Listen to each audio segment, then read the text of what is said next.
I'll call a meeting to order of the Carroll County Convention. Actually, I'm reconvening the meeting that was called to order this morning.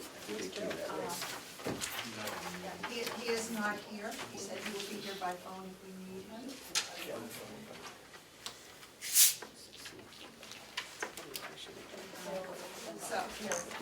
So I am reconvening, and we will open with the pledge of allegiance. And Representative Carroll. Allegiance to the flag of the United States of America and to the republic for which it stands, one nation, under God, indivisible, with liberty and justice for all.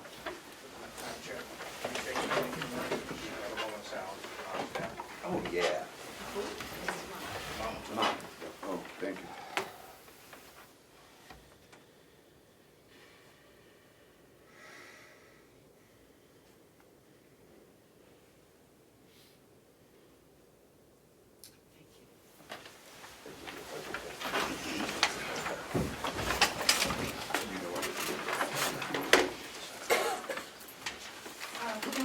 Is there anyone here for public comment? Yes. Just I want to get it out to the public. Just as a response to the COVID-19, as precaution, starting today, all visits are canceled, along with all volunteers until further notice. Family members still have access to day room phones so they can stay in contact with their families. Turn-in visits will continue through phones and our non-contact visiting booths as we try to limit exposure. The main door lobby will be locked. The public can be let in to be allowed to put money on the jail ATM for family members. If someone needs to be bailed, out the same process, being buzzed in and go to your right to the bail window. We ask if you're showing signs of illness, you do not enter the building. The purpose of this limited shutdown is social distancing to prevent the spread of the virus. This is a developing situation and will continue to change. We will continue to monitor the status and adjust as needed. Again, state this is just a precautionary measure to limit exposure and protect the inmates, the public, and the staff. Thank you for your support and patience during this epidemic. Thank you. Actually, would you like to share with us what the policies are for nursing? For the nursing home, we're following suit based on recommendations from the Centers for Medicare and Medicaid, also from the Centers for Disease Control, along with New Hampshire Department of Health and Human Services. Effective actually at 12:01 this morning, we're closed to outside visitors of all types. Elders are the most vulnerable to COVID-19. So we're insecure. What's been interesting and pleasing to me is that we posted everything throughout through as many different means as we can. But on Facebook, we've received all kinds of favorable comments from, especially from families who realize we're not doing this to punish anybody, but to protect their loved ones. So it's indefinite, pending things changing. But we're taking all internal precautions with staff along with residents. Thank you. Thank you. Okay, if there is no other public comment, we will approve the February 21st, 2020 minutes. Did everyone receive them? Mr. Chair, I move the minutes from February 21st as presented. Second. Motion has been received and seconded. And if no errors or omissions, we call the vote. All those in favor say aye. Aye. Opposed? Next on the agenda is the tax anticipation can borrowing note. Apparently, we didn't have it specifically in our notice when we approved it last time, so we're doing a rerun. And welcome. Thank you. So, Madam Chair, if you would, last time it was approved for $17 million, up to $17 million. I don't foresee that we're going to go that high, but I would like to have the approval for up to the $17 million, just in case.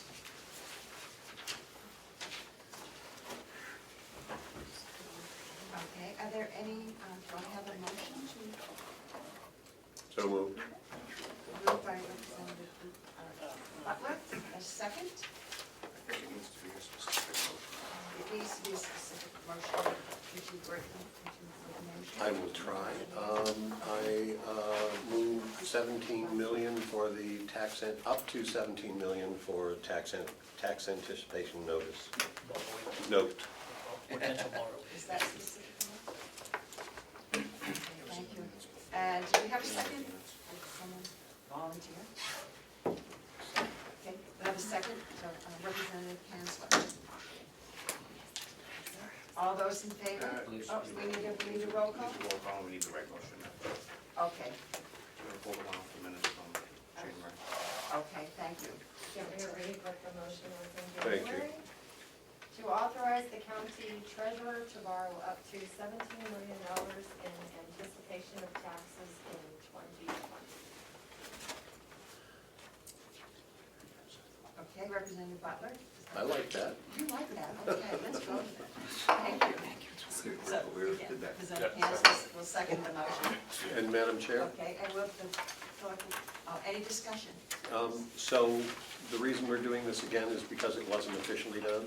Is It that wasn't officially put into the news, into the notice, great? and it has to be noticed. Thank you. Okay, so we call the roll, please. Sure. Clerk will vote yes. Representative Bucco? Yes. Representative Butler? Yes. Representative Crawford? Yes. Representative Comeau? Yes. Representative Knapp? Yes. Representative Burrows? Yes. Representative Cancel? Yes. Representative McDonald? Yes. Representative Woodcock? Yes. And the chair. Yes. Passes 11. Thank you very much. I'm also delighted we had a quorum today. Thank you. So the next item on the agenda is to go into non-public session under RSA 91A3 2C.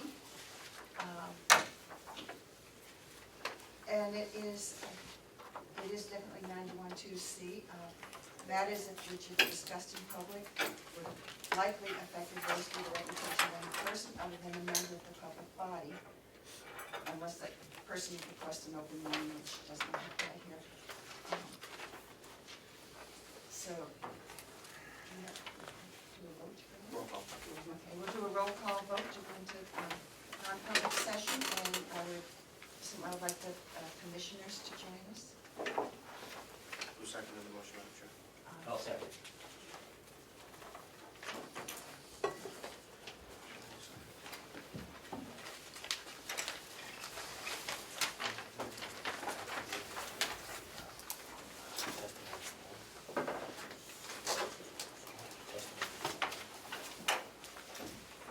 Yes. Representative Bucco? Yes.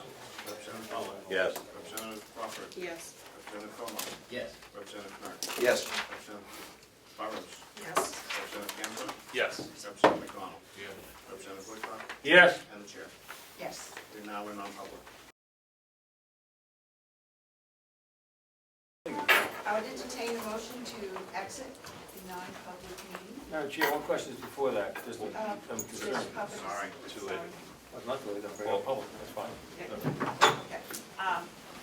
So moved. Okay, Representative Comeau has moved to close non-public session. And, the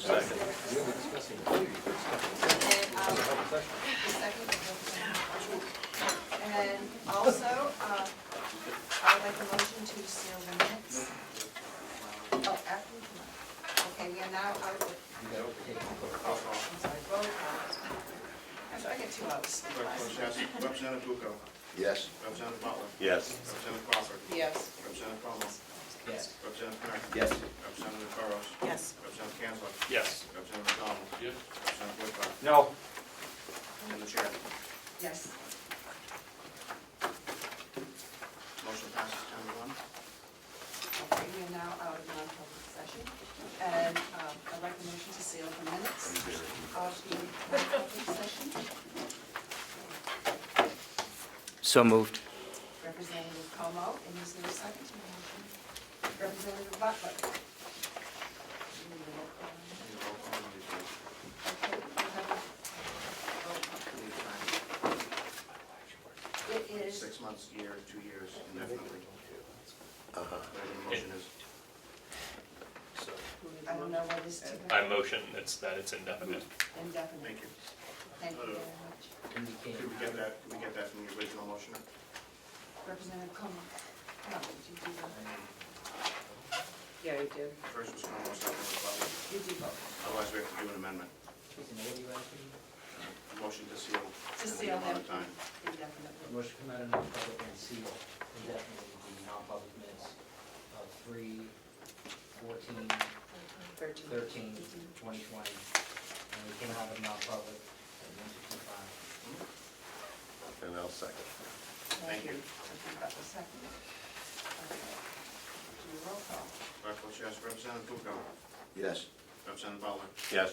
Representative Crawford. Yes. Representative Comeau. Yes. Representative Kern. Yes. Representative Burrows. Yes. Representative Kansler. Yes. Representative McDonald. Yes. Representative Woodcock. No. And the chair. Yes, Motion passes. thank you very much. And just for the public who's here, just to let you know that we had a 16-hour session from the legislature. We got home this morning between 4 and 5 o'clock. So, some 6, that's right, I guess, probably Representative Butler also, he's in there, very late. So if we're a little bit brain dead, we hope you will have patience with us. I did not want to totally cancel today because I wanted to move forward with these issues, to make sure we do the budget in a timely manner. Okay. So I think Representative Knurk asked if we could possibly do the jail budget. Yes. First, because I understand my superintendent has in a good place that he needs to be. Yes. So if we could go to the jail. And also That in case we there, have the to. microphone. They won't let us in. Oh, I'll let you in. Getting out is the issue. And also the other issue is that if we do have to continue this to Monday, I've got to be down in Concord on Monday morning. So I would not be able to be here, so I wanted to go ahead with this. So, we have new sheets. There were a lot of changes that just went on this week, and I think we sort of have them, but there are a couple of things that I think are, is Catherine there? Yes. And we still have an error, but we'll go over that in a moment here. What page, John? So go to page 12 on expenditures.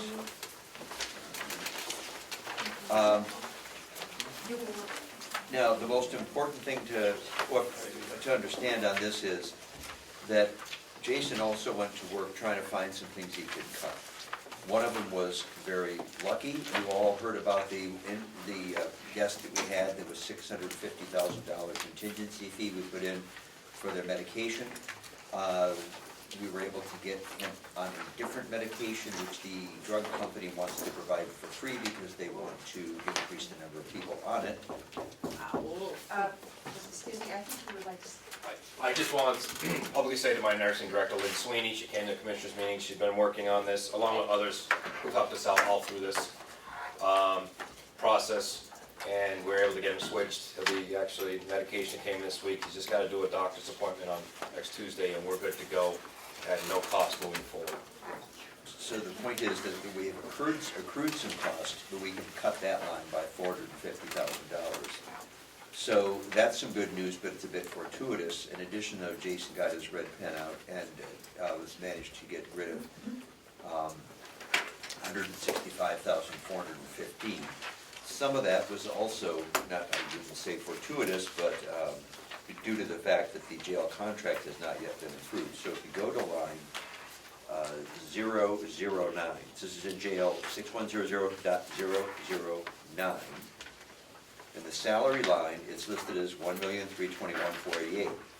But we're actually going to be reverting back to last year's salary. And the reason for that is because with the new contract, it stays the same. So that number diminishes to 1,191,523. So that gives us a decrease right there of $129,965. Excuse me, Yes? the number that I put in there is actually the what was budgeted for the previous year.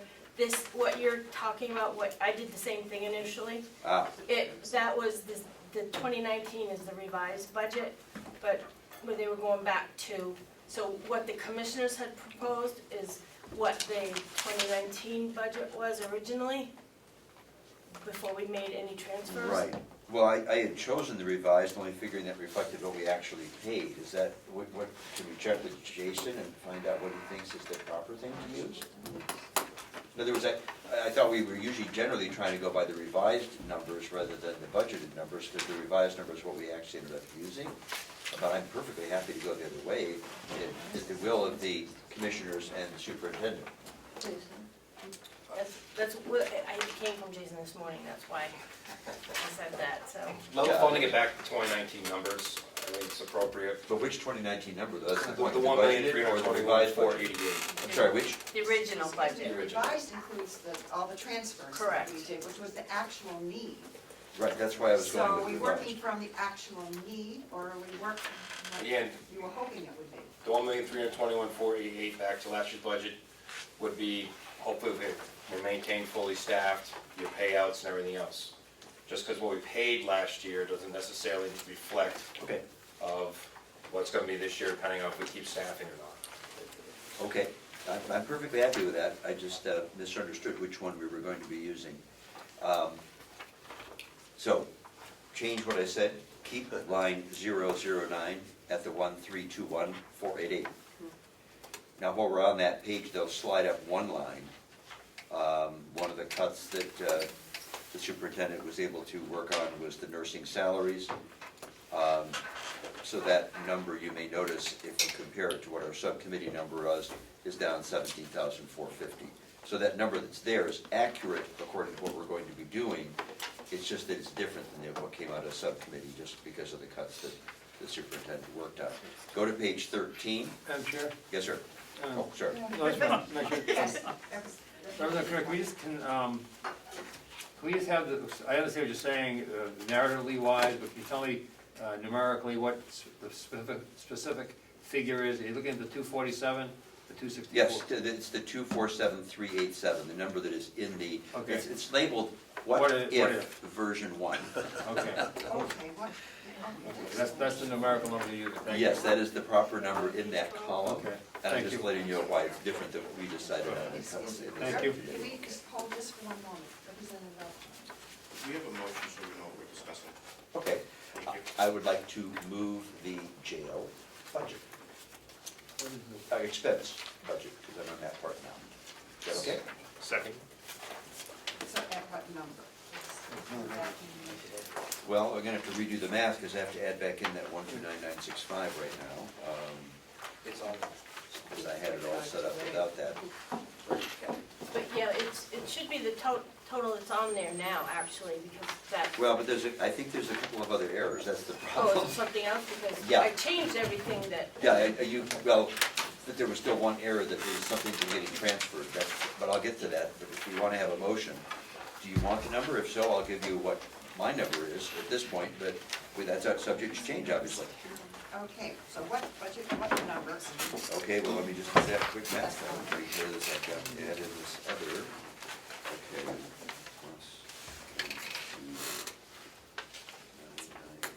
Sorry, I thought I had everything together. Are you talking at the total jail budget? Total jail budget, 3,544,101.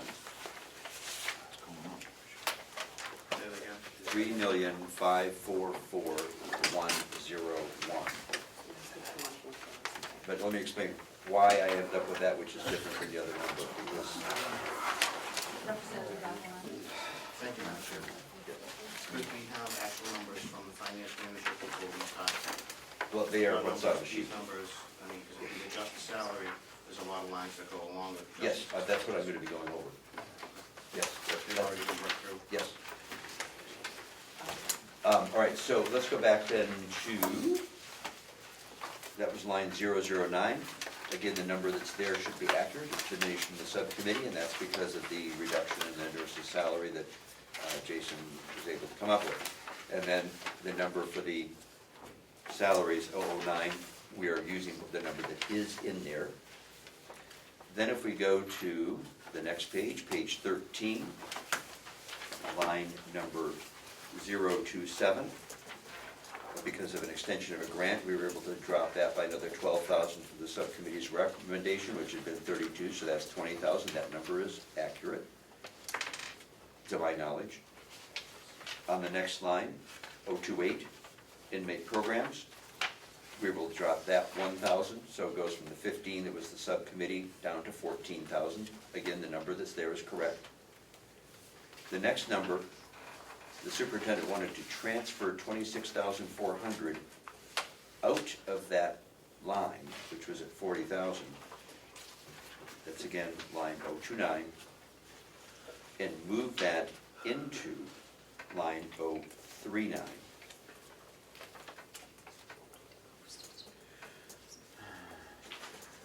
Now, here's where I thought there was an error, only because if it is truly 26,400 out of one line, 26,400 out of the other line, first off, that does drop back to 029, 40,000 will drop to 13,600. But then line 039, if you take 22,500, unless I was having trouble with my math, due to lack of sleep, and if I had 26,400, I get 48,900, not 48,000. So that's where I found that it's an extra 9. He also cut that. Try to shade down a little more. so All I right, was see, putting the email you sent me didn't say that. Yeah, I know. Okay, well, no problem, I had to go by, I just figured you were tired too, because, all right, well then, sorry, so this all changes one more time. So instead, line 039 will now become 48900. No, No. 48. 48,000. Sorry, that's my error, 48,000, the number as written, yes. Okay, so Jason had sent me this email, and I have to confess that during some of the long, boring debates yesterday, during the day, I was working on this math and trying to get it to come out right. I think we have a question. Yes. All right, the jail subcommittee vote on these changes? No, because as I said, I got these in the email on Wednesday or Thursday. We did not have a lot of time yesterday to have a meeting. So I figured the most expeditious way, because you have a job to be done, is I would present it all, and we can process it as a full committee. The subcommittee is there to do a job to help the committee, and I think it'd mess it up for us to say, well, let's not work on these few changes together and go off and just look at these bookkeeping changes. So I'm just trying to be expeditious. Yeah, not usurping power. Follow up, Madam Chair? Yes. I'm just saying, because it looks like, to me, from sitting up here, it looks like it's getting confusing for a few people. Yes. Well, it was confusing for me because some of the email did not say what was actually done. So you were absolutely correct.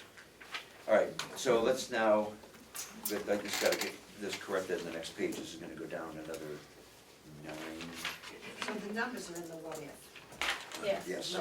Yes, And- the final figures are on the far right. And Jerry, before you do a Yes, sir. final number, let's just go through those. Oh, yes, I am. I just was getting it written down for me so that when the time comes, Yep. we're there to do that. All right. So that was that transfer, but it's transfer plus a cut.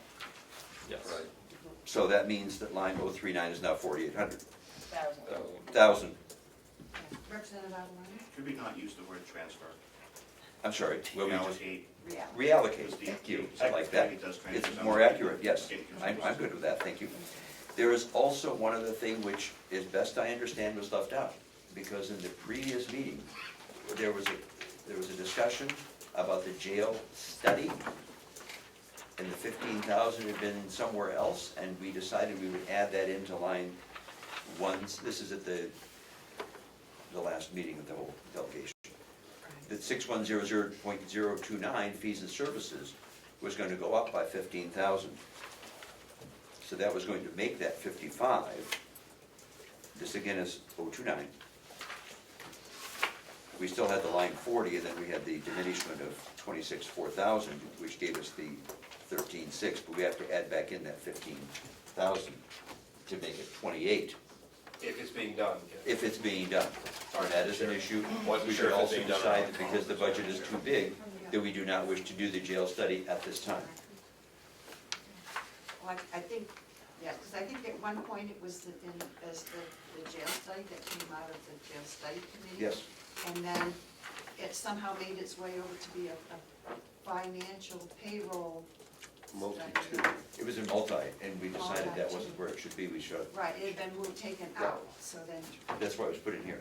But it had not, in the bookkeeping, it had not gotten in there as went through these iterations. However, if we decide we do not want to do that, we simply don't have it.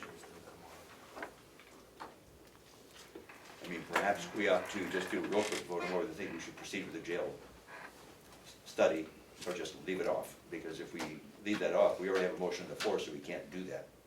So I can just say, I can just ignore this, and then if we want to add it in, we can, because it's not I currently there. think we had reasons for putting it in. Yes. Yes, Representative Avalon. Thank you, and Madam Chair, in the interest of time, I would suggest that we remove the motion for the jail and to allow Representative Kennard to work with Jason to get these figures finalized. Well, I don't, I think they're we've, out. okay, we've done that. The difficulty is the 15,000 was not a matter of working that out with Jason, that's a matter of whether we want to do it. Madam Chair, the bottom line number that's on the last page for $3,528,201 is the correct total budget with the reductions on the budget or the cuts that I helped make and the taking $450,000 out. The only thing that's left is if you guys choose to put the $15,000 in for study. And I agree with them on But that. that's, otherwise it is, with all the cuts, with the financial department, it's with all the cuts. Right. That, and I agree, because the email communication we had, I think you sent it 2 days ago, it was yesterday, I did the work on it. Again, there was not the comment that there was a further cut on 039, that the 15,000 was not in, and I again was using the revised, it just said go back to the old, I was using the revised budget, not the other. That's why the numbers that I was presenting were different. I am perfectly happy to go with the other ones, now that I understand that. This email, we did not have time to do it, we did not have time to do a subcommittee meeting. I'm trying to be expeditious and get it done rather than have a meeting at 8 o'clock this morning or something like that. None of us were awake. Right. No. Some of us ring. Representative Avalon. Thank you, Madam Chair. Does the good representative want to adjust his Yes, motion? I would like to adjust my motion to the following, that we're going to discuss the jail budget using the following number, $3,528,201, which is what appears in line, total line on page 14 on the what-if version. Thank you. Because I accept all of those things that were stated, I'm perfectly happy with them. Call it up. Yes, sir. Representative Kanzler, are you okay with that adjustment? Yes. Thank you. Thank you. All right. Representative Butler. Thank you, Madam Chair.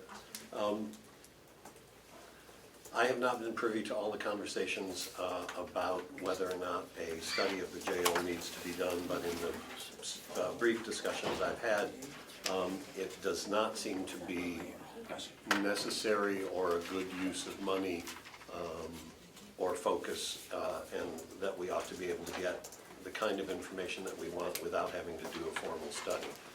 That's my perspective. And yes, I agree, I think we want this at some point, but the budget is larger than we wish. I think this would be another place we can cut the budget, because I think we do not need to do it right now. Did you have something like that?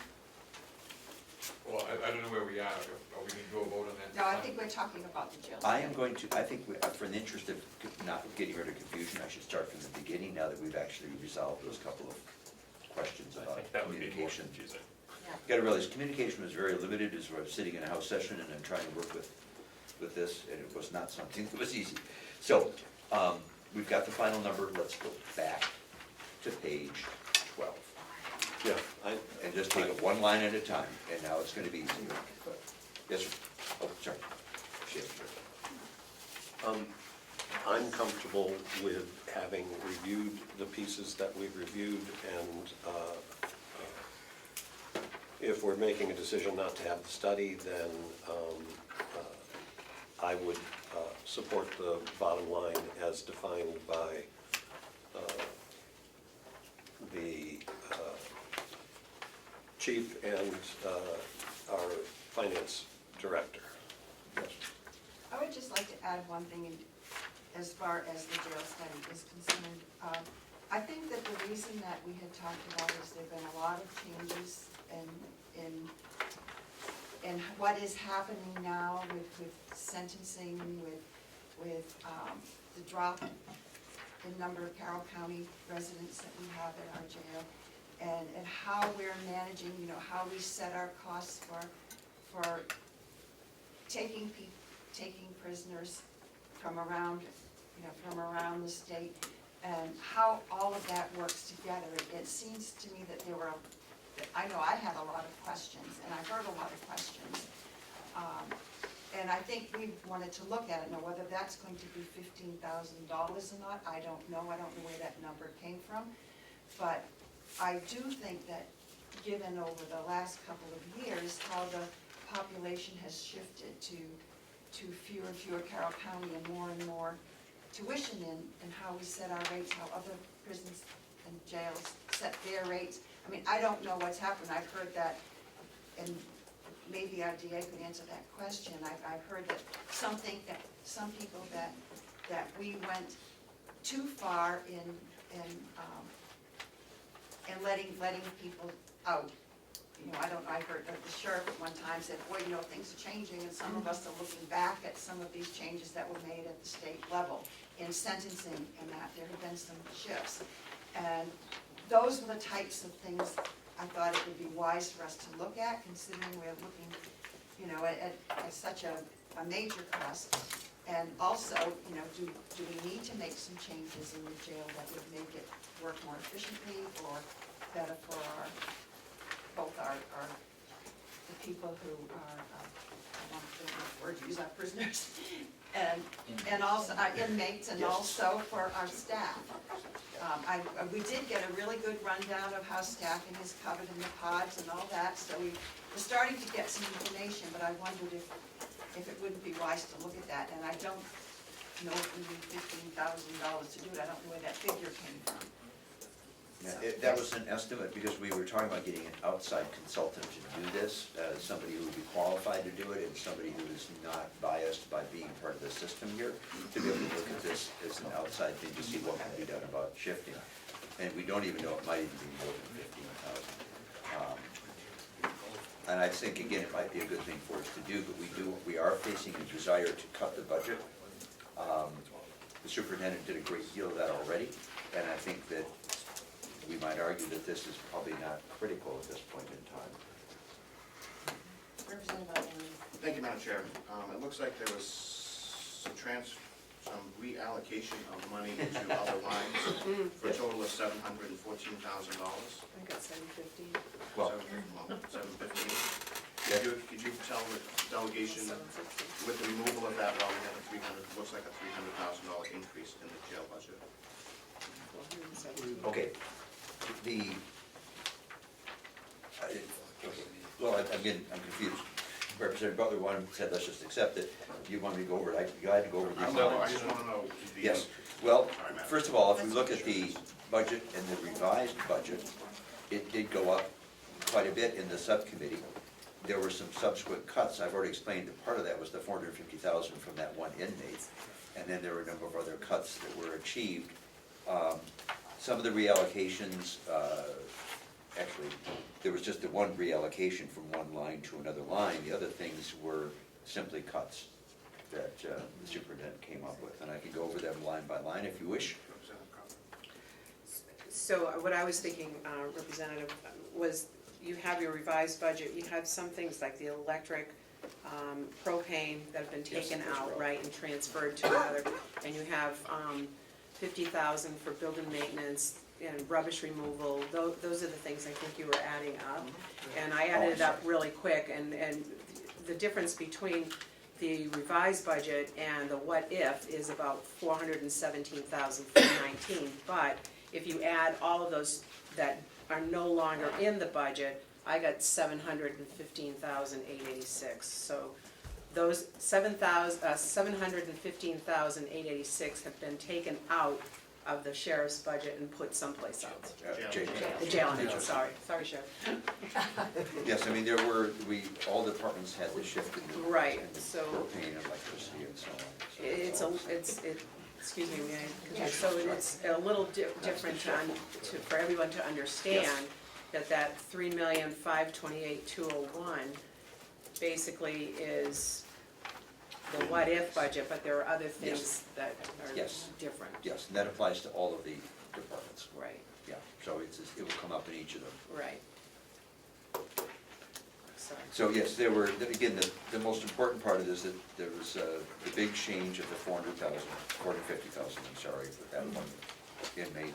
And then there were a number of other changes that were small, 1,000 here, 1,000 there, 12,000 and so on, that the superintendent was able to come up with for coming up with then that total of $3,528,201. Again, acknowledging that heat, electricity had been taken out because they've all gone to a different line. And again, that number does not represent the 15,000 for the jail study. I was the one who was adding that in because of our previous discussion, but that is not in this number. So the 15,000 is not there as a circumstance. Representative Comeau? If we're responsible for appropriation, who authorized these lines to be moved around? And is that legal to Okay, do that? well, may I answer that? As I explained, I tasked the superintendent with trying to make some cuts. Everything are cuts, there was only one that got moved around. That's the transfer from 029 to 039, because he felt for bookkeeping it made more sense to be in that line.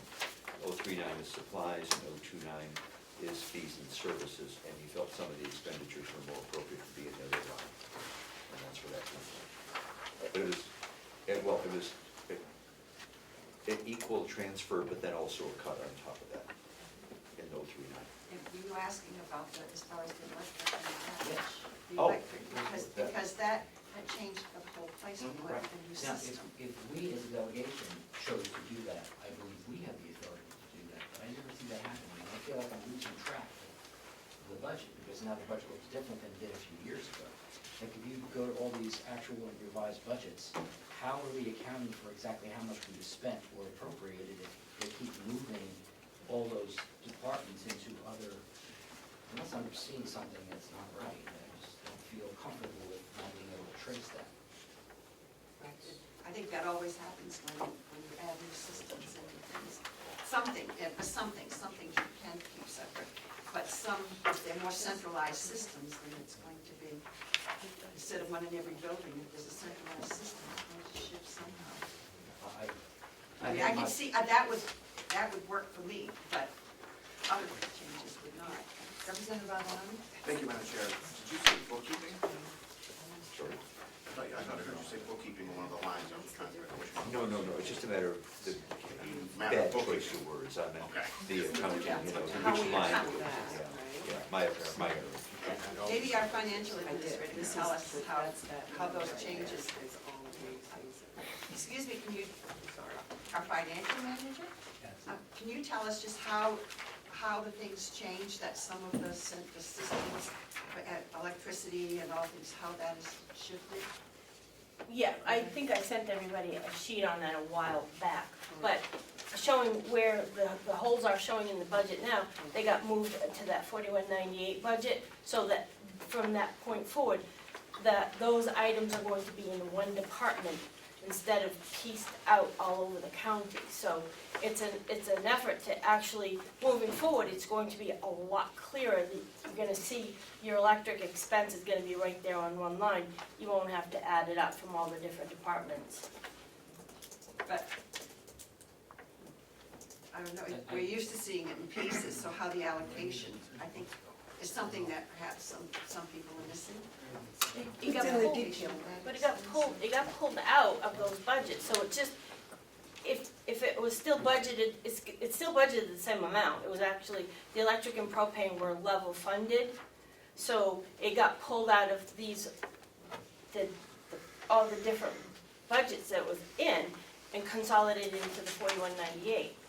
So Bob Murray is managing that department. Representative Avalon. Thank you. Could I talk to Bob? Thank you, Madam Chair. Thank you, Bob. It looks like it went all into county facilities. Is that correct? That's All correct. of the electric and, Electric, propane, the vehicles that I take care of, the 039 line, contracted fees and services, which is like elevators, sprinklers, fire extinguishers, that type of thing. Anything that I do on a countywide basis and manage went into that budget. again, because they're split up, you're dealing with all these, the same thing in multiple budgets that I manage, and where they should be under one budget. Yes, follow. Thank you, Madam Chair, and thank you again, Bob. Is this going to be easier for you to process and hold accountable the Siemens people to make sure that we're getting the reductions that we need? Oh, absolutely, absolutely. You know, the Siemens project is winding down. We're not at a point where I can say it's finished, but once it's finished, then a year later, you're gonna see an energy report. We're gonna do an audit for 3 years to monitor the energy savings, and you'll all see that report when it's generated. Thank you, Madam Chair. Thank you. Are there further questions? Yes, Representative Wood. Two, Madam Chair. One, when we're done this account on process going forward, so we aren't going back and forth like this, if I may. But secondly, just a question of the, Representative Kirk, the medical contingency account. That had been talked about a couple of times. Is that, do we have any, granted we have that prisoner, I don't know what the name, prisoner, customer, patient. We have that account, which has been reduced because of the success of the nurse and the jail superintendent. But we talked about, a month or two ago, Gary, about the contingency. Do we have any contingency money in here?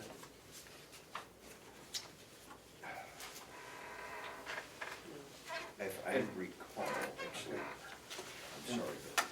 Madam Chair, process-wise, as we go through today, I find it really difficult. Is it possible we have the department chair that we're talking about sitting up here so they're not like a jack-in-the-box? They can be here and answer questions? I mean, he's up and down, they're going this way. It'd just be nice to have one piece. So, anyhow, so that's the question. Is there contingency in here, Chair?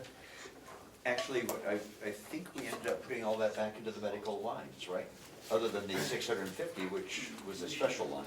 If I may answer, the medical lines that you have for medical and doctor 025, 026 was raised because of MAT. The contingency line, there was one under the commissioner's line for 60,000. About 60,000. Right. You took it out. That was taken out, but I'm not sure if you put back in or not, because we had that one inmate, which gave us a giant fluctuation. So in my budget, contingency line, no, there is not. Okay. Yeah, we Want me to redistributed move over there? Okay. Thank you, Madam Chair. Yes, while we're talking. Are there any further questions? Representative Bottomoli? Thank you, Madam Chair. So there's no contingency Thank money you. because contingency money in the budget belongs to the delegation. Let's see. And it can only be a certain amount of the budget. Yes, Ms. Armstrong. What I did, when I created that what if, because that got reduced from the 650 down to the 200,000, I put back in on, it's on page 2 in that, the special fees and services.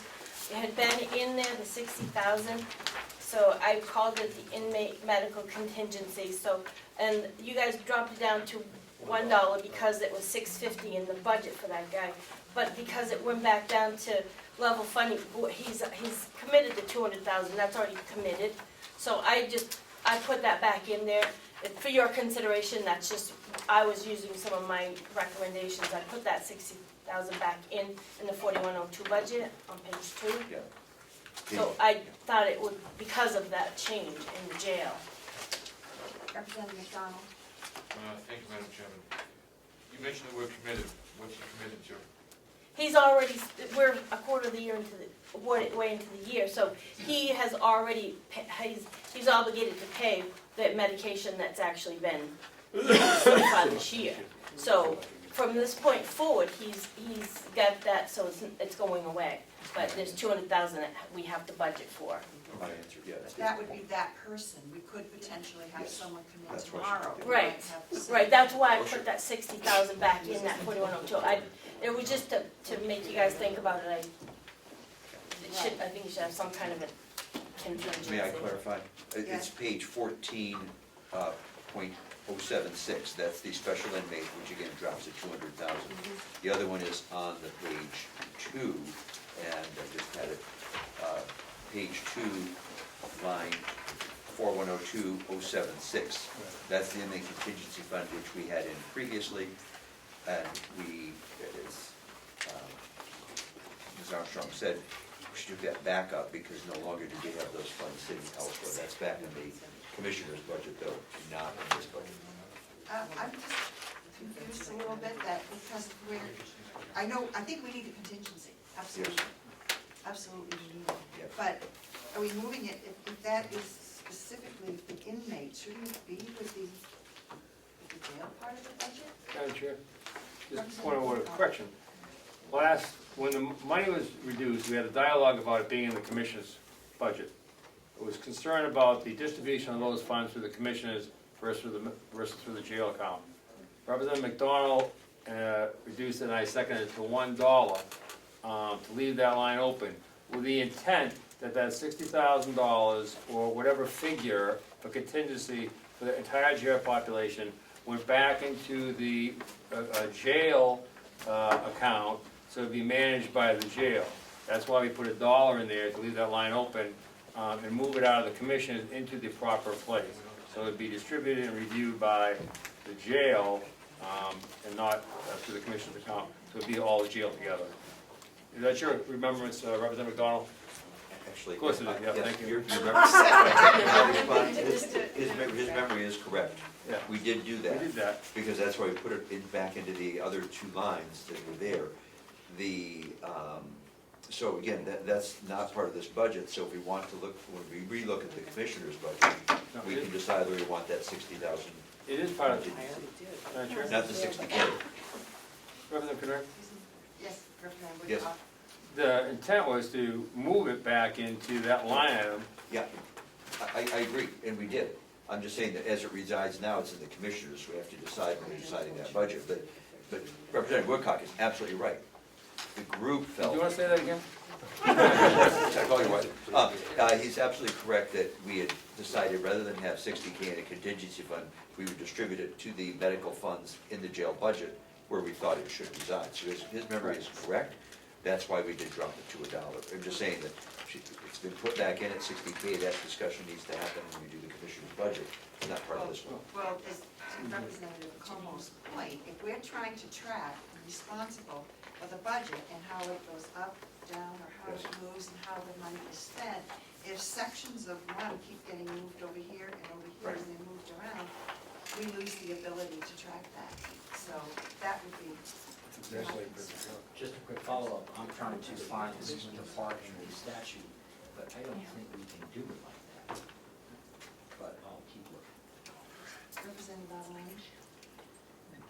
Thank you, Madam Chair. Are we moving forward with this amendment, or are we going to have further discussion? We've been on it for an hour, almost an hour. I think we all forgot. Motion. Well, that's what I'm trying to do, but I'm I thought I saying. heard an amendment for 60,000. Right. Yeah. Just moving that, the point would be to transfer that line item. And we did identify at the last time, I don't know, maybe Melissa could help, we did have a number, an account number we were moving it into when we talked about it last time. So the point is, it shouldn't be here. It should be somewhere, as Representative Comeau says, extracting. The jail should be in the jail under the supervision of the jail superintendent. That's fine, to leave the dollar in that account, but there's I don't know if you, Representative Allen, someone with more power of knowledge of this line item stuff than me, or the term was brought back in there. That's why we left that $1 here, but they're gonna move it into a new term. Is this something, Commissioner, is this something you prefer to see in this area because it was something you wanted to watch? Or why it is in the commissioner's budget and not in the jail budget if it's an inmate expense? The commissioners believe there should be a contingency fund for the jail, so that when there is an inmate, I believe originally when we came up with this, if an inmate used more than $5,000 worth of medicine or medical, whatever, then it would flip over to the commissioners. Jason would come over and say, look, this person is costing $18,000. And we would authorize the $18,000 to come out of the 60,000 contingency fund. That way there was a checks and balances on it. And a single inmate would not totally destroy Jason's budget, as we saw. The $650,000 was put into a special line for a special inmate. That did not include the 60,000. Where the 60,000 was transferred to into the jail budget, I don't remember, I'm sorry. Representative Allen? Representative. Representative McDonald, I'm sorry. Thank you, Madam Chairman. If I can just talk generally, Sure. this bottom line doesn't reflect the true cost of what it cost to run the jail. If I could just talk for a minute, if you look at page 12, you've got to look at the medical insurance, that's $477,520. That's been taken out of the budget for some other place. The dental insurance, $13,963. That's still part of the operation of the jail, but that's been put some other place. And if you go on to look at the luxury expenses, $78,886, propane, $92,082. Anything that's been left blank has gone someplace, but it's still an expense to the jail.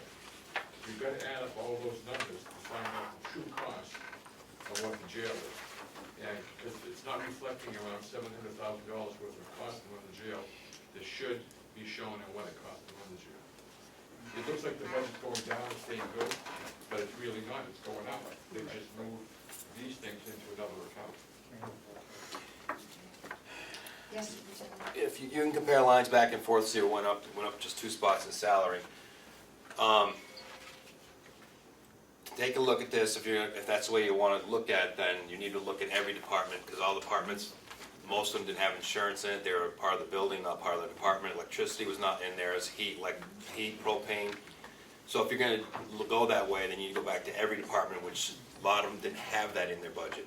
By taking it back out and putting it into the facilities, which is what a lot of counties do when I check with the superintendents, it gives it to one spot. Otherwise, if you're going to go that way, you would need to look at everybody's and put it back in. Well, that's the saying, that whether it was centralized for efficiency in bookkeeping or centralized for efficiency in management, I mean, it all has to be looked at. Yes, Yeah, may I respond? Because basically, let's look at this in a chronological fashion. We were handed a budget, and as the jail subcommittee was told, these things have been taken out and put in a central budget. That was not a decision that I made, that's what the question that Representative Comeau brought up, is how that decision was made. We did discuss when we were looking at comparing various houses of correction around the state, that indeed it is hard to compare budgets, because they all do their accounting differently. Some will have these facility fees in the House of Corrections, others will have them in the central. Ours were in the facility, some were in other places. Again, before the jail subcommittee got this, we got it with those lines not being in. I agree, it does not represent the cost of running the jail. But likewise, it will not, none of the other departments reflect the cost of running that department because of how we chose to do the accounting. If we wish to do it the other way, well, then we need to do that, as the superintendent said, in all of them, and we need to start this whole process over again, which in the interest of time, I don't think makes a lot of sense. If we've made a decision at one point that this is how we're gonna do it, then we should continue on with that, and unless there's a solid reason to go back and revisit that and redo the whole thing. Otherwise, every single thing that we've done for the last 2 months has to be redone because of how we've decided to change the accounting back the way we did it last year. So I think that we have to honor the decisions we've made and move forward with the decisions we made, and then deal with this as we are doing our accounting, and understand it doesn't reflect the full cost of running the House of Corrections. Representative Allen? Thank you, Madam Chair. Seeing as we received this approved budget from the commissioners, I think that question would be answered by the commissioners. I can't really answer it, but I can just say that I was against moving everything into a facility line because I don't consider this a true line item budget if it doesn't show everything in each department. So I was against it, but it was moved forward. Representative Coleman? Madam Chair, over the years, we've had a delegation coordinator create a spreadsheet. I don't understand why, separating out that this is even statutorily allowed, a spreadsheet could easily show that electricity from each department, put back into the bottom line, so we know what we're expending on each item. It's just a spreadsheet. I'm used to multi-program where we have an allocation of general management, because that's overall what we kept our departments separate. Just to follow up, please. Yes. Does the delegation coordinator still have the spreadsheet available that shows the breakdown of everything in the budget, so it can be plugged in to have those items put in the bottom line? What's I'm doing at this point, to put it all back, what I had prepared, which I gave out to everyone earlier at December, I think it was the budget comparison. I don't know if you all still have this, but it does a comparison of the adopted 2019 budget minus all of those things that were taken out for this year, so you could look at actual number to number from 2019 to 2020 and see what the difference is. To give you an apples to apples view. Like I took out the medical and dental, I heard propane, you know, all of that, so you could see, so that was a separate sheet like this. I also have an Excel sheet, I keep that going all the time, where I can do extra columns, I can do analysis. Not today, but I could. Representative Avalon. Thank you, Madam Chair. I'd like to hear from the two commissioners as to why all these lines were merged and under what authority. When I went to investigate to find out how much propane was being used by different departments, it was explained to me that there was no way of knowing. The meters were at different spots, but they really didn't test how much propane went to one building or another building. Am I correct, Bob, in saying that? Okay, yes, go ahead. My arm's getting sore. Yes. Hope it helps. Electricity and propane, they're county expenses. We have multiple departments, deeds, attorney, sheriff's department, that don't have electric bills. So to have the jail and the nursing home have these large electric bills and other departments not, it just seemed to make sense to put the electricity, propane, these county expenses, which was $41.98, into one place where you can see them. They're still available, any detail, if you wanted to separate it by department, that detail is still available. All you have to do is ask for it. It's readily available from Kathy's office. But for those reasons, it just made sense. Gas meters, the annex doesn't have one. So it's really difficult to say how much that uses. It's just an educated guess. Deeds doesn't use gas. Attorneys doesn't use gas. They have heat though. But they have heat. But do you know how much heat we use versus how much? Nope. Right. Don't have a clue. That's why, because it's a county expense, I just figured that made the most sense. Representative Avalon. Thank you, Madam Chair. In order to find the cost of doing business on some of these departments that are standalone, you say that these are readily available, it can be broken down by department, that have meters and whatnot for future reference. Yeah. And the county facilities, again, going back to what I said earlier, will help you understand and make sure that we're getting the gains that we have to the senior contract. Correct. And it also makes it easier for me to budget. So rather than extrapolating these numbers, it's easier to have them in one place. Well, Mr. Yes. I remember a couple of years ago, we had an issue with the electric group because we missed one in the budget somewhere. We didn't accommodate for the increase, and we had to come back and do a re-budget for that particular. I think it might have been the annex at the time. It might have been. I remember it was $15,000 or $18,000 we had to transfer to cover that. Representative Buckles. Thank you, Madam Chair. You're very patient, thank you. Thank you.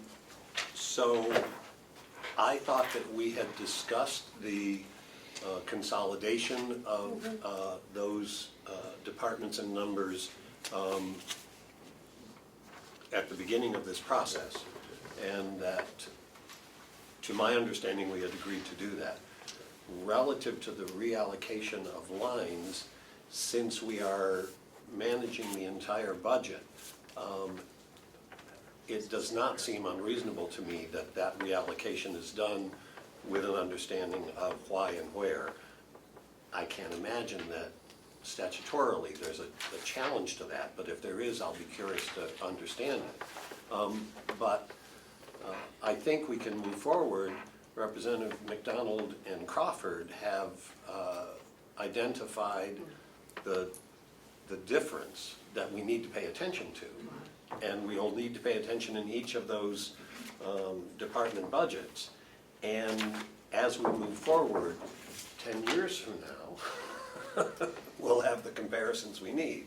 We're just going to need to be smart about how we look at those things and understand that even though there is a good-looking bottom line in the jail, it isn't so good-looking when you factor in the things that have been moved out. And we just need to understand that when we make the determination and the vote. At least that's my perspective. Thank you, Madam Chair. So if I've done my math correctly, which, you know, is not a mathematician, is it fair to say, Jason, that your budget in reality, with everything taken out, that every department has had to take out, as far as medical insurance and gas, propane, all of that, to say, is it fair to say that your budget's up close to 300,000? Yeah, because 200,000 would be the, I've got 298,467 200,000 is the medical, is the medical. it's a medical inmate. Okay, but that's fair to say that that's what it looks like, right? Yep. Okay. I'm sorry, could you repeat that? Well, I have the difference in putting in the 200,000, he just said 298,467.88. I mean, that's, you know, getting right down to pennies. But the 200,000 would be that, so it's to say your budget's up about 100,000 in all. In all That's- practicality. Yes? No? Yeah, somewhere around there. I was just trying to do that quickly myself, so it's well over 100,000. All right. 298. I've got 298,467.88.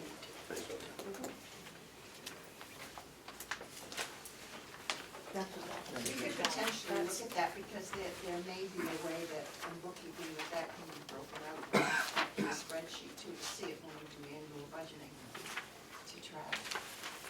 Because it could go the other way too, to wherever it gets placed, all of a sudden it explodes. So, did you have?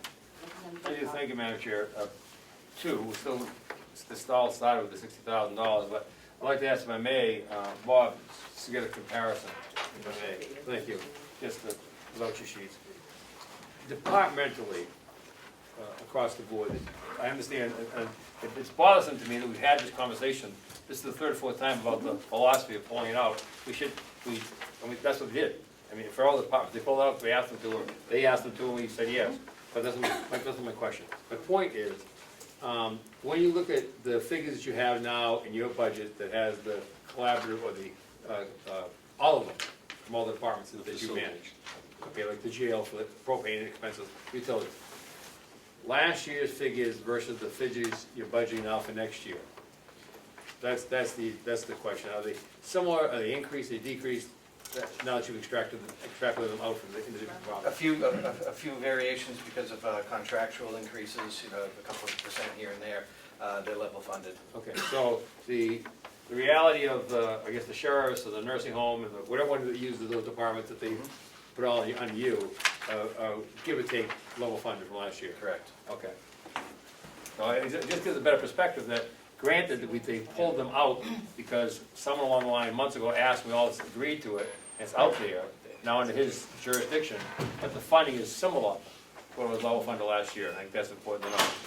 And then, as Representative Butler said, now going forward, and it's why they'll be able to see where we are on conservation.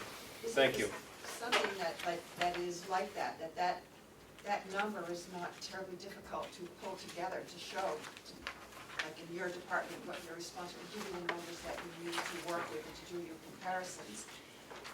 And still be in the other budgets as well, where it goes by building or by program? Or These numbers for this year, for this budget, were given out separately and collectively, so you could actually see the difference. So we should be able to see it both ways. You have the information already. 2 months ago. Yeah, we gave it out at the subcommittee level, I think it went out globally. I separated it both ways. You saw how it would have been if we did it the old way, and how it would look the new way, which we're asking you to accept the new way. And we showed you where the money came from. That's a decision we'll have to. Yep.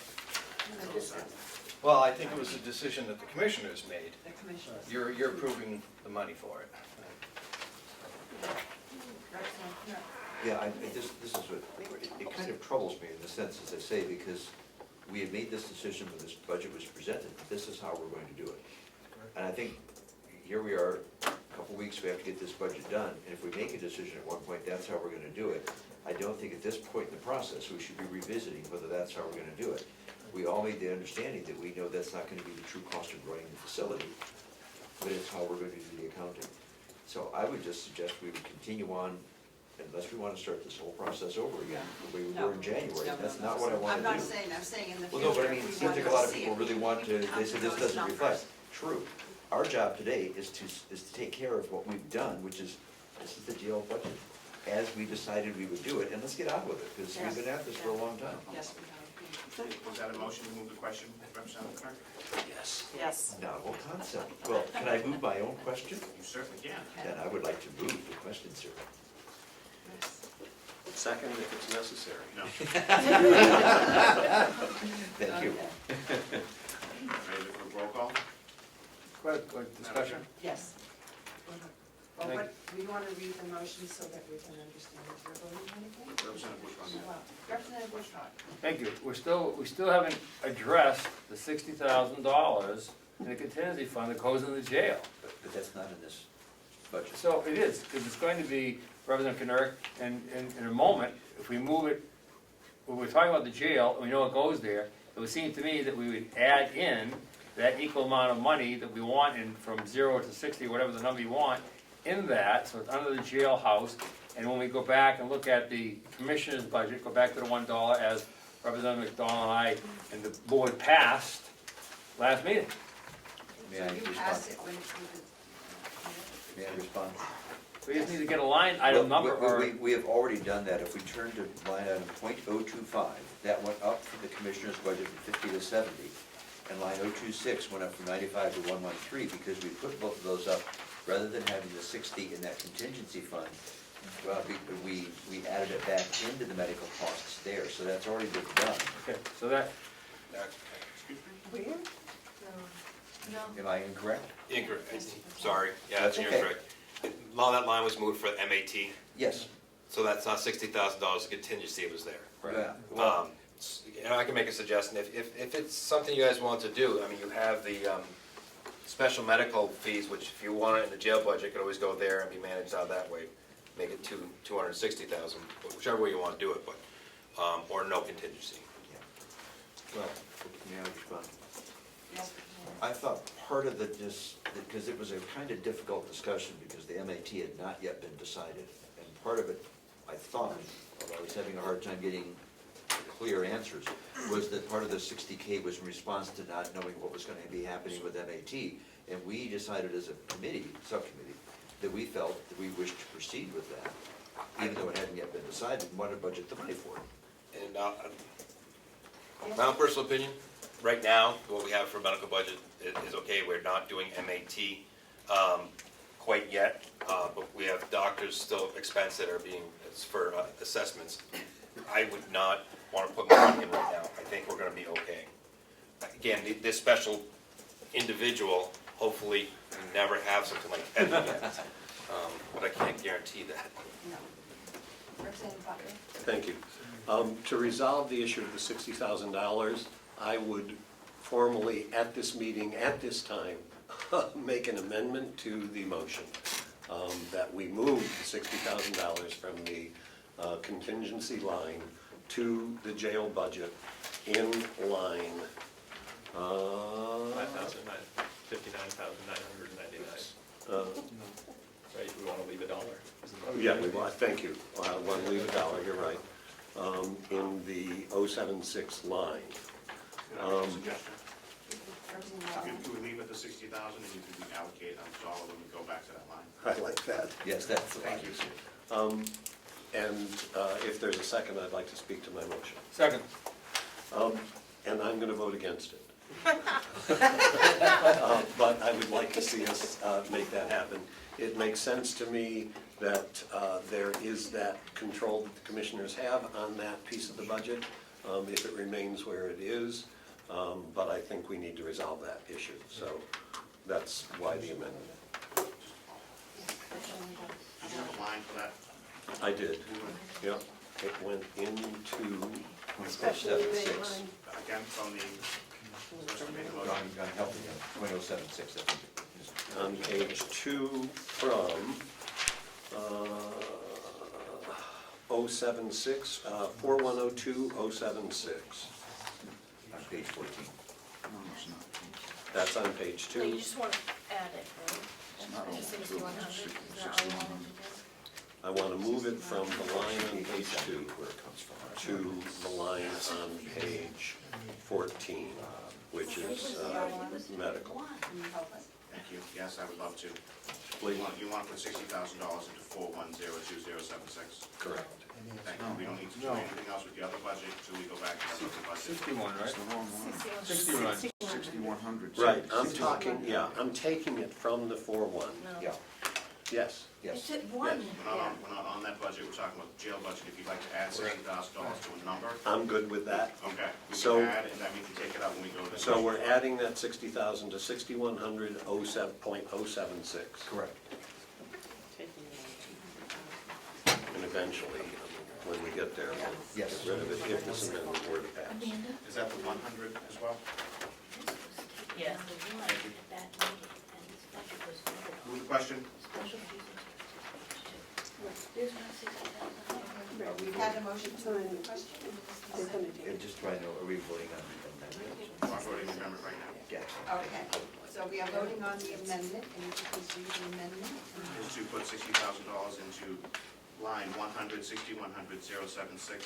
Motion by Butler, seconded by Representative, sorry. Motion by Representative Butler. Thank you. Seconded by Representative Butler. Thank you. Call the roll. Clerk will be voting no. Representative Buka. Yes. Representative Butler. No. Representative Crawford. No. Representative Comeau. No. Representative Kern. No. Representative Burrows. No. Representative Gansler. Yes. Representative McDonald. No. Representative Woodcock. Yes. And the chair. Yes. Motion is defeated. And Fails. you called the question, right? Yes, quite a while ago. Okay, so we are not moving the $60,000. Good. Next. Representative, thank you, Madam Chair. We have a motion on the floor to move the jail expense, first by Representative Kennard, second by Representative Gansler, $3,528,201.00. Clerk will be voting no. Oh, I'm sorry. Oh, is there any further discussion? Then where will we have it? Okay. 3528201. We'll call the roll. Clerk will be voting no. Representative Buka. Yes. Representative Butler. Yes. Representative Crawford. No. Representative Comeau. No. Representative Kern. Yes. Representative Burrows. Yes. Representative Gansler. Yes. Representative McDonald. No. Representative Woodcock. Yes. And the chair. Yes. Motion passes What was the number on? 7-4. Same as the bottom, Jerry, isn't it? Madam Chair, Yes. if I could I ask those people who voted against the bottom line, is it because of the inclusion of the other pieces, or is it just that there is more desire for cost cutting or cost control? Or you can say, I don't want to tell you. I think it would be helpful for us to. Yeah, it would be nice to know. To know how to move forward. I can go first. I think it's cost cutting for me. Thank you. For me, it's process. Process. Thank you. Cost cutting. Okay. Thanks. Because we expect the same would happen on each of the other ones, you guys would May I present the other parts of the jail? Yes. Because I think still the super has to go. We have, I do need. yes, sir? Yes. If we go to page 18, actually, if you want to just give us a second more, because page 18 is just your grants, and I don't think there's any problems with these. If we go to page 18 of the expenditures, lines at the bottom of that page, 017023 are the second chance grants, education and training, and then the total for all that is on page 19 for the grants at 53,302. And there's not a whole lot of discussion on that. We don't have nothing to change.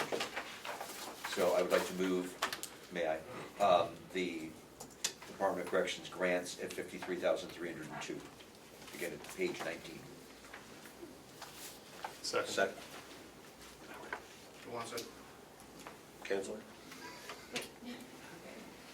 The motion has been made by Representative Burke and seconded by Representative Counselor.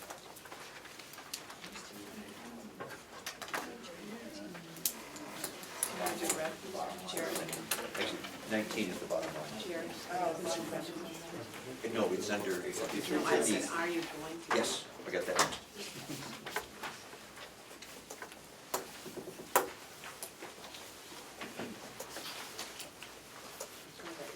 Okay, is there any further discussion or questions? Can somebody shut the air conditioner on? It's like Yeah, right on me. it suddenly came on, didn't it? We happen to have a really good person here. Again, temperature's gonna go up, The deeds will take care of it. Yes, can we go? Yes. Feeding into the budget. Okay, if there's no further discussion, then we'll call the vote. And you. Clerk will vote yes. Representative Puccio? Yes. Representative Butler? Yes. Representative Crawford? Yes. Is that a yes? What was it for? I'm sorry. The grants. Grants. Yeah. Page 19. Yes. Representative Comeau? Yes. Representative Kern? Yes. Representative Burrows? Yes. Representative Kansler? Yes. Representative Connell? Yes. Representative Woodcock? Yes. And the chair. Yes. Passes. Okay, and the last one for me now. Revenue. Okay. So last one, I shouldn't say for me, but for jail, will be revenue. And that is on the revenue sheet, page 2, for the House of Corrections revenue.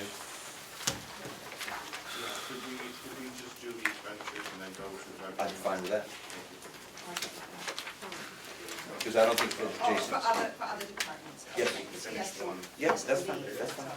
Yeah, I was only doing it because Jason had to leave, but I think he's gone. Oh, he's Yes. gone. Thank you. I don't think there's a problem on the revenues anyway, so, yeah. Okay. Hopefully I can't answer. Okay, may I do sheriff and dispatch then? Yes. Okay, so now sheriff and dispatch. Madam Chair, before we start, this may, question, Yes. process-wise, can we have the department chairs here so we can talk to them over there? And as a courtesy, Yes, we have the. maybe move the cups over. Oh, move them there, The yes. sheriff- sheriff's good looking enough. Absolutely. Yes, Move the cups. so you can sit, so you can see what we're talking about.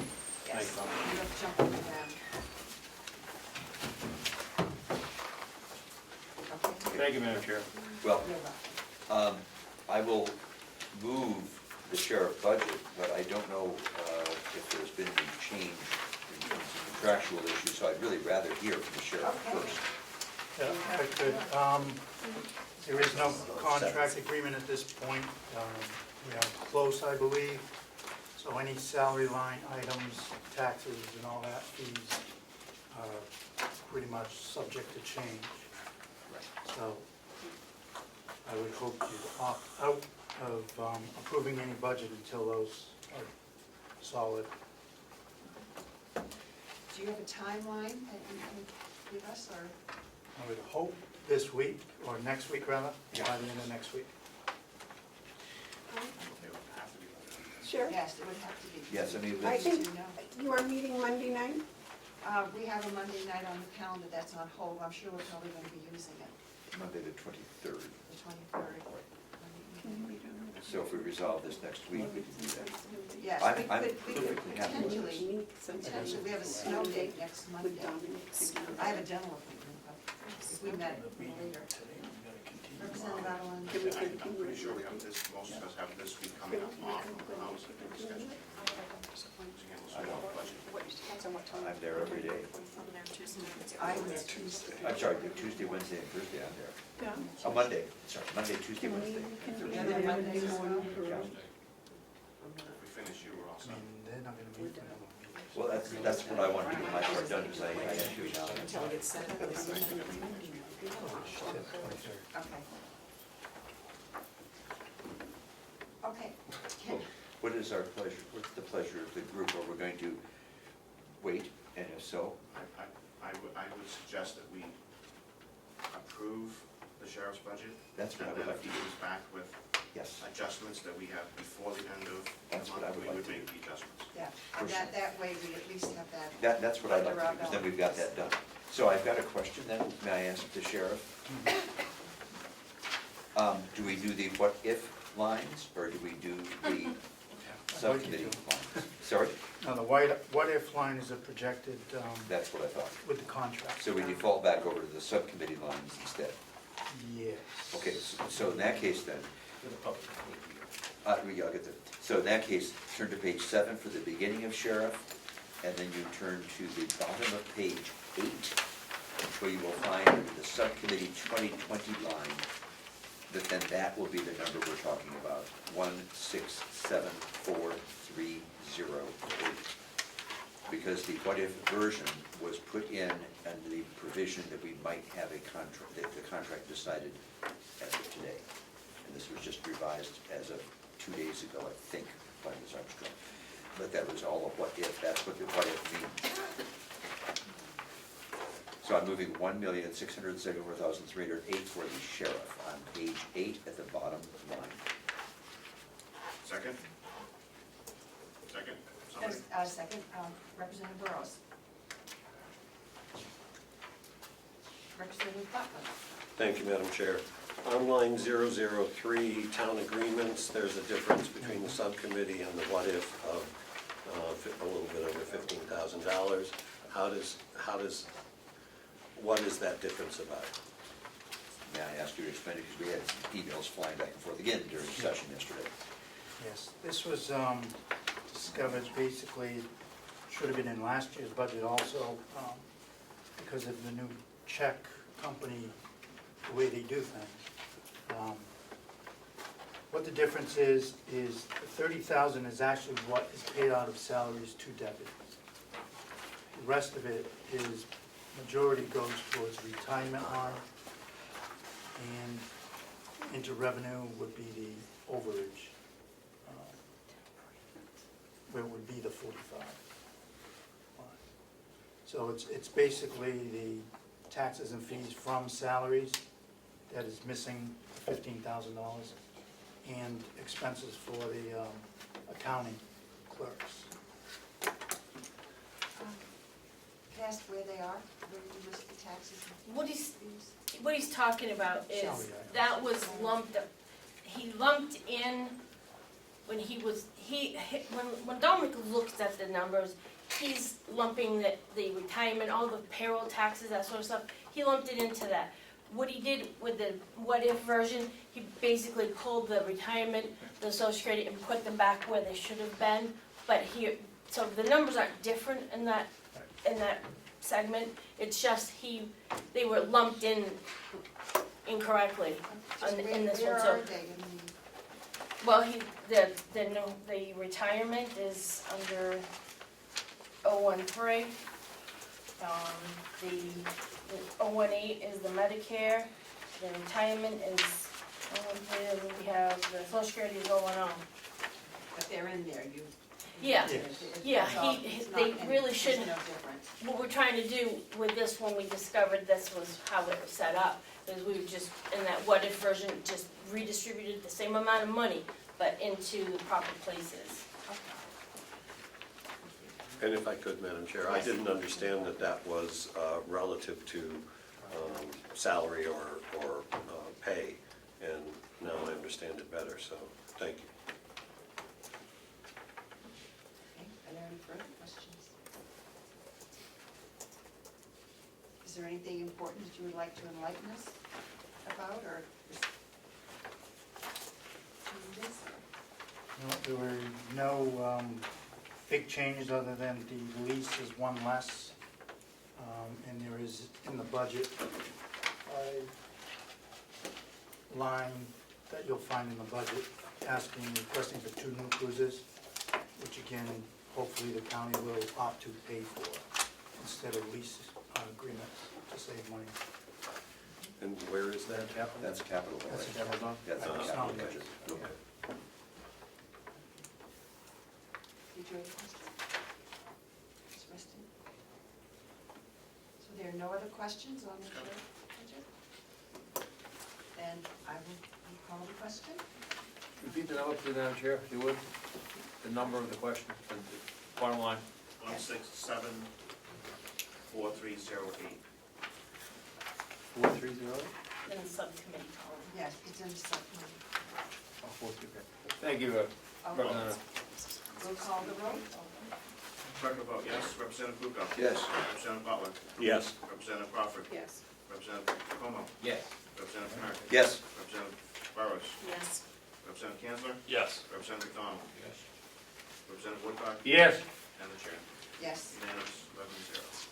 The motion says that all related lines, because I understand that was brought to my attention, you don't just accept the bottom line, you accept the related lines. So make sure we do that. Representative Butler? Thank you, Madam Chair. For the sheriff, is there any possibility there will be no agreement?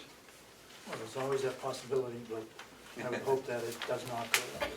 And so if we get to the point of needing to approve the budget and you do not yet have an agreement, will we add a percentage and deal with it that way?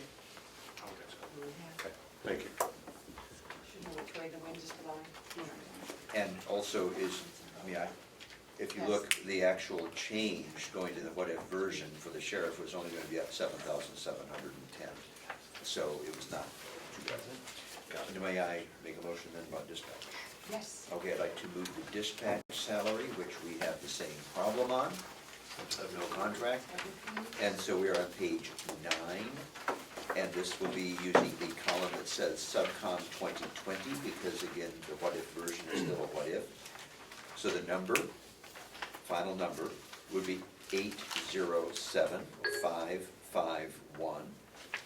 And so I'd like to move 807,551 and all the associated lines of that budget. Thank you very much. Is there a second to that motion? Second. Representative Woodcock, second the motion. And discussion and questions. No questions on the budget? Absolutely, let's go.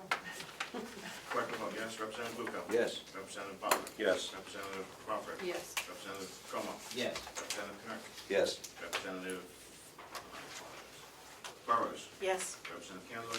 Yes. Representative McDonald? Yes. Representative Woodcock? Yes. And the chair. Yes. Again, 11-0. Motion passes. Thank you very much. And then my last motion on, I guess, well, these will have to be 2, because we did not do sheriff grants. Yes, we did. Yeah, we do. Sorry, my error. Dispatch center grants, again, page 18. So page 18, right about in the middle, dispatch center grants, $1,144,444. This is a consolidation of 2 grants for the work on the communication tower. And that grant, reflects the grant balance. So I'd like to move that number. Move to accept those grants. Okay, Right? so you move to accept the grants? Well, I'm moving that number as the budgeted grants. Yes. Right, don't we have to, I think we need to accept the grants. I wrote it. Okay, so you Accept the voted in. grants and have this line as the expenditure. Thank you very Thank much. you very much. Is there a second to the motion? Representative Crawford? Thank you, that's where the figure comes from, thank you. Is seconded the motion. Are there any questions? Anything you want to update us about that? Actually, these grants were accepted 2 years ago, so this is just the same number being carried forward. They're being worked on at this point. One of them has to be completed by August 1, which will be about $604,000 in change. Are we on schedule to do that? We hope, otherwise we're in trouble. The letters Yes, we cooperating. And they do what, or they are for what? One is replacing the tower out here behind the courthouse with a brand new tower. And then that tower that's on there now will go up to Oak Hill and Madison. And then it also provides a fix for black hole of communication in Tuftonboro, along with some minor radio equipment. And the second one will be for all radio equipment on the towers around the county. Did you have something else, Representative Kennard? Actually, I wanted to make sure that we really did what we said we did. We did accept the DOC grants. We have a sheriff grant, and we have a dispatch grant. The $1,144,444 is the dispatch grant. Correct. We did not, I think, do the sheriff grant. Right, but we can do that next. We can do that next. Exactly, that's the thing I wanted to make, because I said something about that, and then we said we approved it, and I wanted to make sure I wasn't leading people astray. We're doing dispatch now, that's the 144,444. Yes, I know, just so you know, that's the one we're talking about. No, I understand, that's what I'm saying, I'm letting people know that that's what we're talking about, not the line above. Thank you. Is there any further discussion on the dispatch center grant? Seeing none, we'll call the question. Clerk will vote yes. Representative Bucco? Yes. Representative Butler? Yes. Representative Crawford? Yes. Representative Comeau? Yes. Representative Clerk? Yes. Representative Burrows? Yes. Representative Kanzler? Yes. Representative McDonald? Yes. Representative Woodcock? Yes. And the chair. Yes, 11-0. thank you very much, the motion carries. Next, we have the sheriff department grants, would you like this? Yes. Now, I'll do the other one. Sheriff Department grant, I'd like to move the Sheriff Department grant, which is still page 18, under Sheriff Department grants, total $34,722. Which should actually be changed, if I may, back to the 23,001. Oh, we are back there again, okay. There were some questions in the jail subcommittee meeting about the tracking of this and what belonged where. And I thought this is where we finally landed, and my apologies. Did you say jail? Sheriff, misspeak, sheriff. So, may I amend my motion then to We this? haven't Yeah, had a second, so I we just make sure don't we have a get it right second, so. Oh, well, let's get that first then. Yes, so you may withdraw it and start over. I did, make it cleaner. So I withdraw my motion, may I then make a motion that we would accept the sheriff's grant for a number of $23,148. Second. And, okay, the motion has been made by Representative Kennard and seconded by Representative Woodcock. Are there any questions, or is there any discussion? Representative Donald? Thank you. What is this grant used for? This is for MDTs, which are the computers in the cruisers. The ones that we have right now are refurbished and outdated. This will provide possibly up to 10 MDTs in the cruisers, along with 5 printers, so the ability to print off tickets instead of handwriting them. The state is trying to get this statewide throughout the states to have agencies begin to do this. So I think for this minimal cost, it's a very good purchase. Yes. Going up the same thing. Yes, yes. Thank you. Representative Butler? Thank you. And the money comes from? The highway safety, which is federal in the end. Thank you. Are there any further questions? Seeing none, we'll call the question. Clerk will vote yes. Representative Bucco? Yes. Representative Butler? Yes. Representative Crawford? Yes. Representative Comeau? Yes. Representative Kennard? Yes. Representative Burrows? Yes. Representative Kanzler? Yes. Representative McDonald? Yes. Representative Woodcock? Yes. And Representative and the chair. Yes. 11-0, motion passes. Thank you very much. Okay, other than revenue, I think I'm done. You are But done. we're doing revenue later, so, thank you, sir. Thank you. Wonderful, thank you very much.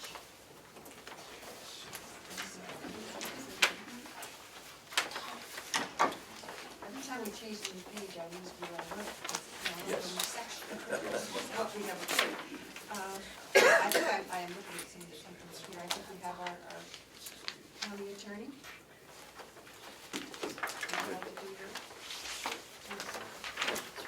Huh? What? The county attorney budget? Yes. Oh, okay, you ready right now? Yes.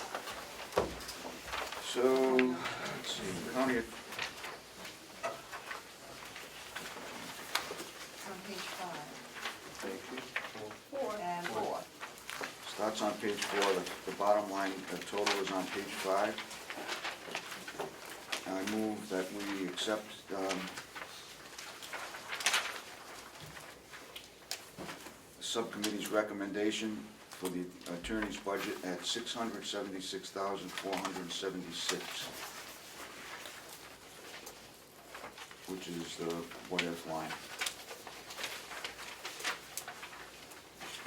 Is there a second to that motion? Representative Burrows? Yep. Are there any questions? Yes. Just, thank you, Oh, just, excuse me. Yeah, we made a motion. Okay, go ahead, I'm sorry. I'm just getting sleepy. so I'm just, we're talking about that final line, and I just happened to look up at the extraditions line, which is 099. 2018, it was set at 1,100 and change. Actual dollars of last year was 10, and we've got a now budgeted at 4,000, and I was just curious why that increase. Sure, that's not actually an increase. We generally have 4,000 in there, that's actual Okay. dollars spent. So I never Okay. know who's gonna skip out on bail, Okay. and we have to pull them back. Last year, we got lucky and we didn't have to chase down too many people from outside of Right. the jurisdiction.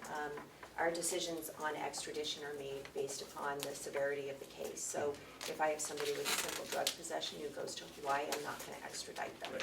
But if somebody, if we want somebody for negligent homicide and they skip out, I may have to send people down there. Okay. So we like to have that fund enough that I could, right, exactly. And you Thank can see that I rarely use it, and that fund, that money just goes back into the general fund at the end of the year It if we does, don't okay. spend it. Perfect, thank you. Representative Butler? Thank you, Madam Chair. If you could explain the clothing allowance again, please. I know it was added in the last budget, and I would like to know what that's for.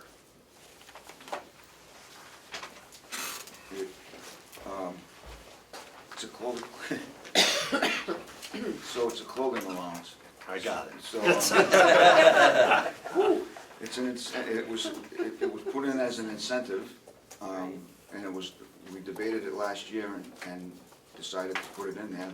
So it's just, I don't know what else. Being on that committee, I think one of the reasons we did it is our salaries tend to run lower than the other county attorneys around the state. And we were having difficulty, if I remember, for a while, we had a position that stayed unfilled for quite a long time.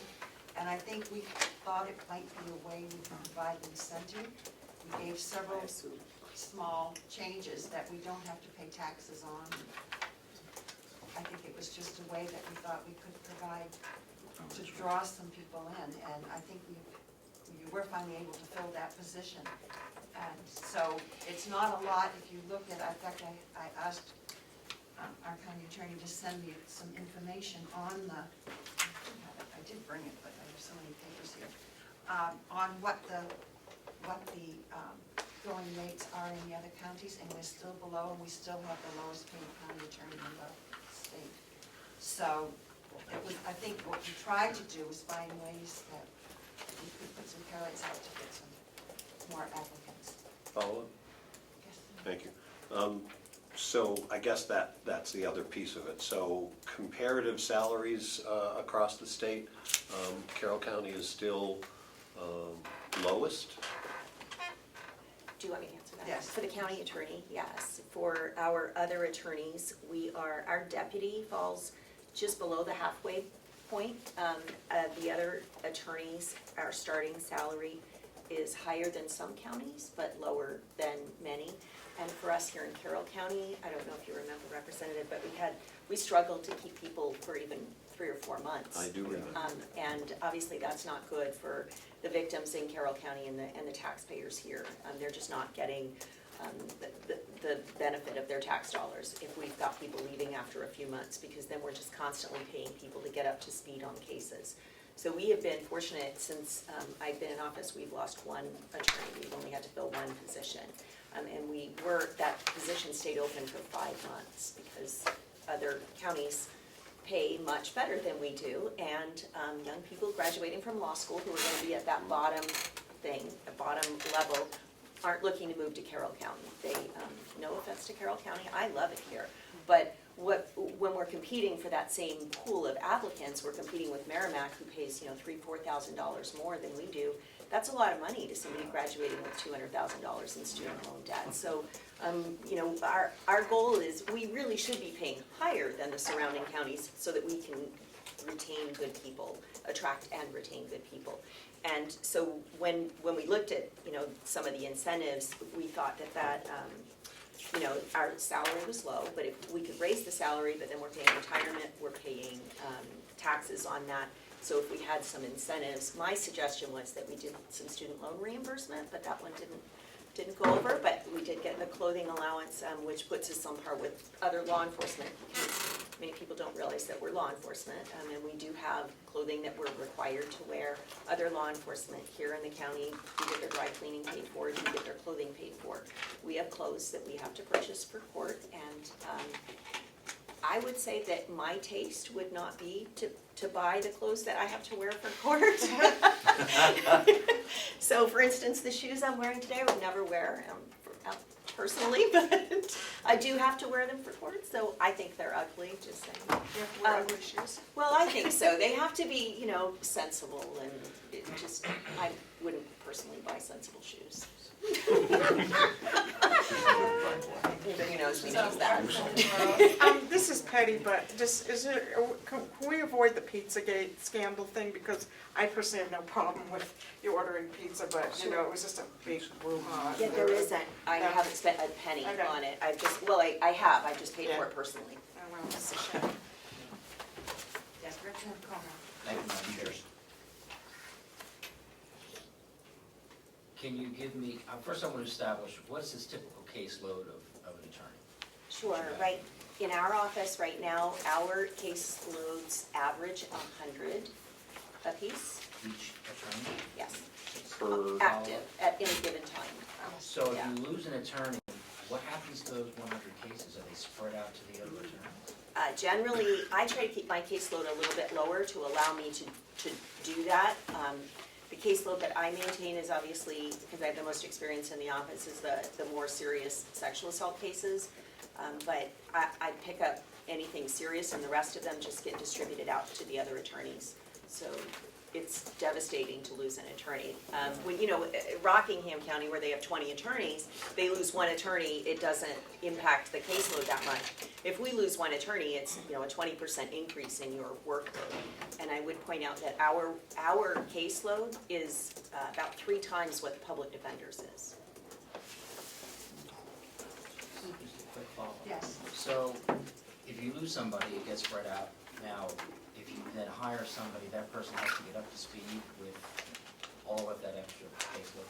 So one of the things that I have done since I came here is I stopped that. That's what we had done before, and I think that that's what was chasing people out the door. You'd come on and somebody would hand you 100 cases and say, oh, by the way, you're going to trial next week. And I think that was chasing people out the door. That's a little overwhelming. I myself was in that position when I first came to Carroll County of having 20-some sex cases dropped on my desk and told to go to trial in 2 weeks. It's a little overwhelming. So what we do is we give them a minimal caseload of about 20 kind of general cases, and then we allow them to build up their cases. So the other attorneys, their caseload just stays higher. And that's why we're trying to retain people. Trying really hard to retain people, and we've been really good about it. Just final question. Is there a a national standard or a legal requirement to what caseload an attorney has to or should have and should not have? Sure, thank you for that question.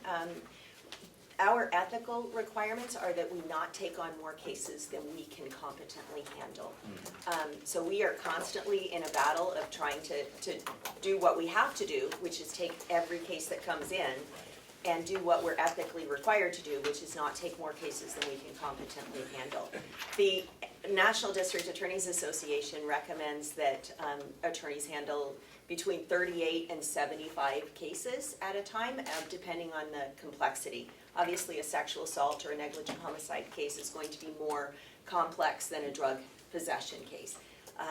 And as you can see, we're far over that. But I would say that we're among the lowest in the state of New Hampshire at this point. So I do want to be clear about that we have been, and I think that's because of our retention, that we are able to stay on those cases. The attorneys who are in our office are staying on those cases because we haven't lost any attorneys. And that means that the caseload is processed more quickly than if we have a revolving door of attorneys who have to constantly get up to speed on the cases. So we are about, I think, 4th lowest in the state at this point for caseload, which doesn't, yeah. And ours is overwhelming, so it's a problem nationally that is a conversation about being able to keep prosecutors in their role. When I started prosecuting in the 90s, people would routinely stay as a prosecutor for 30 years and then retire, and we don't see that at all anymore. And we're lucky if people stay 2 years now. So I just want to make sure that the delegation understands that a few years ago, the office basically had to be taken over by the county, the state attorney general. And I just don't want to go in that direction again. thank you, So neither do I. I think it's been pretty exciting how it's turned around. Yes. Just a question, thank you, if I may. On the salary account, I'm looking at the actual dollars, it was 380 last year and 456. Is that we have a new staff person or that's just a bargaining agreement or something? What page, what line? I'm on the same page, page 4, line, I guess it's 08, for salary. It's the first salary account, first one's the numbers. 7007. So 7. May I answer that? I hope so. Thank you. Oh, no, I know how to answer it, I just Good. didn't know if I was supposed to procedurally, thank you. So if you actually look at the revised budget, our budget last year was 434. We only spent 380, and that's because we had 2 positions that stayed open for a long period of time, not because we didn't have those positions, but because we didn't have those positions filled. So we only spent 380, our budget was 434, so the remainder went back into the general fund. We just existed without an attorney for 5 months. Okay, so the difference then, so the figure this year was 434 and 456, that's your salary increases? Right, it's 21,643 is the difference in salary, which includes the accounted for raises plus the sick buyout at the end of the year, equals 693. Could you say that again, please? 21,693. No, but explain that, what it was, not the figure. Sure, so that with the commission approved raises of 60 cents an hour for every employee, I have 11 positions in my office, plus at the end of the year, they have a sick buyout for anything over 280 hours. Okay. Is a buyout, and we're fortunate enough to actually have employees who fall into that category at this point. We never have had that before, but we have employees that have been with us long enough now that they're gonna qualify for that. So the total amount comes to 21,693 with the raises and sick buyout. Okay, so the 456 figure, if I may, Madam Chair, the 456,647 in the commissioner's budget includes salary increases for your department and a sick leave buyback. Right, the salary increases that were 60 cents an hour, right. Okay. Thank you. There was thank you, Madam Chair. There was a reduction in the criminal case expense from, it looks like 12,000 to 6,000. We spent 10,000 last year. Is that going to be enough for that line going forward? I hope so. Last year we had a sexual assault trial where we had multiple victims that lived out of state that we had to fly in, so there was a much larger expense there. I don't have any cases in the pipeline at this point that have multiple witnesses in a faraway state, so I don't anticipate we'll spend that much. I did try to make up some of the difference for the salary by reducing, 400 here, 500 here, and there I just chose to take that 5,000. We spent 5,000 on travel expenses for one trial, so I removed that, and I thought if, we do have that, I could come back and ask for that, but I don't anticipate it at this point. Yes, Representative Cox. Yeah, just, so this, can I go back to that 60 cents an hour? Yes. Okay, are those attorneys? Everybody. Okay, so how do you, so it's not like a salary, like, say, $40,000, how do you figure out 60 cents an hour? 60 cents an hour times 2,080 hours a year equals 1248. Okay, so what's that percentage? Less than 1%. Okay, That's what was approved by the commission. okay, I was just never seen a salary figured out per hour for an attorney or a professional person, that's all. Okay, thank you. Thank you. It's What does- 69 cents per employee per hour. Terrific. That doesn't pay for coffee. Of course, we didn't get it. I just never seen a salary count figured by, that's fine, I just never seen it figured by 60 cents an hour for a professional staff person, that's all. Thank you. Is that sufficient to be a concern to the detention? I hope not. Let's hope they love Carroll County. Are there any other questions or suggestions? Then let's call the question. Would you like to reread the motion? Is there a figure, Madam Chair? Yes? The figure, you calling the question the figure? Yes, we have not made any changes. Okay, thank you. Move the county attorney, budget of 676,476. Moved by Representative Bucco, seconded by Representative Burrows. Okay, I moved the question before the discussion. Thank you. No, you just made the motion, and I'm calling the question. I Yeah, just I'm wanted to reread the motion and. Okay, thank you. Okay, so we'll call the question. Clerk will vote yes. Representative Bucco? Yes. Representative Butler? Yes. Representative Crawford? Yes. Representative Comeau? Yes. Representative Knerr? Yes. Representative Burrows? Yes. Representative Kanzler? Yes. Representative McDonald? Yes. Representative Boycott? Yes. And the chair. Yes, Unanimous. yes, thank you. The motion carries. Thank you very much. We do county deeds next. I have more people there. I can't really see who's there. The victim services. Oh, victim services, yes, well, There's a lot yeah, of I'm stuff. sorry. I'm not done. I'm not done. Yeah, there's a lot of stuff. There you go. Okay, yes, Tom, I'm just. Okay. I just know those two together in the same committee. But the victim witness, yes, okay, sorry. No. It's 2 No, hours. the next one is on the same page, page 5, victim services. I make a motion that we accept the subcommittee's recommendation of $91,269. Is there a second to that motion? Second. Representative Kanzler, second motion. Okay. Any questions or discussion? Yes, Same Representative thing, same account, I assume it's the same account. Ma'am, Attorney, the 60, you spent 33 and the budget is 61? Is that what you're telling me? 009. Is there on that same account? Right, the budget was 61, we spent 33, How come? because there was a position open. So we added a position last year, and Okay, it took so us, is that position filled now? yes, and has been filled. So now, is there, just curiosity, is there a salary increase in that line? Is that Only another- the 60 cents an hour, That's the same thing? yeah. So the revenue that wasn't used, the $30,000, the 33 to 61, that went back in the general fund? That's my understanding, I don't do that. Okay. Yes, okay, thank you. Are there any further questions? Representative Bowden? Thank you. Did we get the second grant for that position? Yeah. I'm sorry. Did we get the grant for that second position? We do have the grant anticipated for that second position. Is it not there? Under the attorney, I'm looking in the victim. It's not victim witness, it's victim services. We got it, we got it. Got it. Sorry. Right, that's where we were. Yeah. Expenditures, right? Madam Chair, Well, Yes. yes, but if I could, Representative Butler. funded by. thank you. Grant? On that salary line again,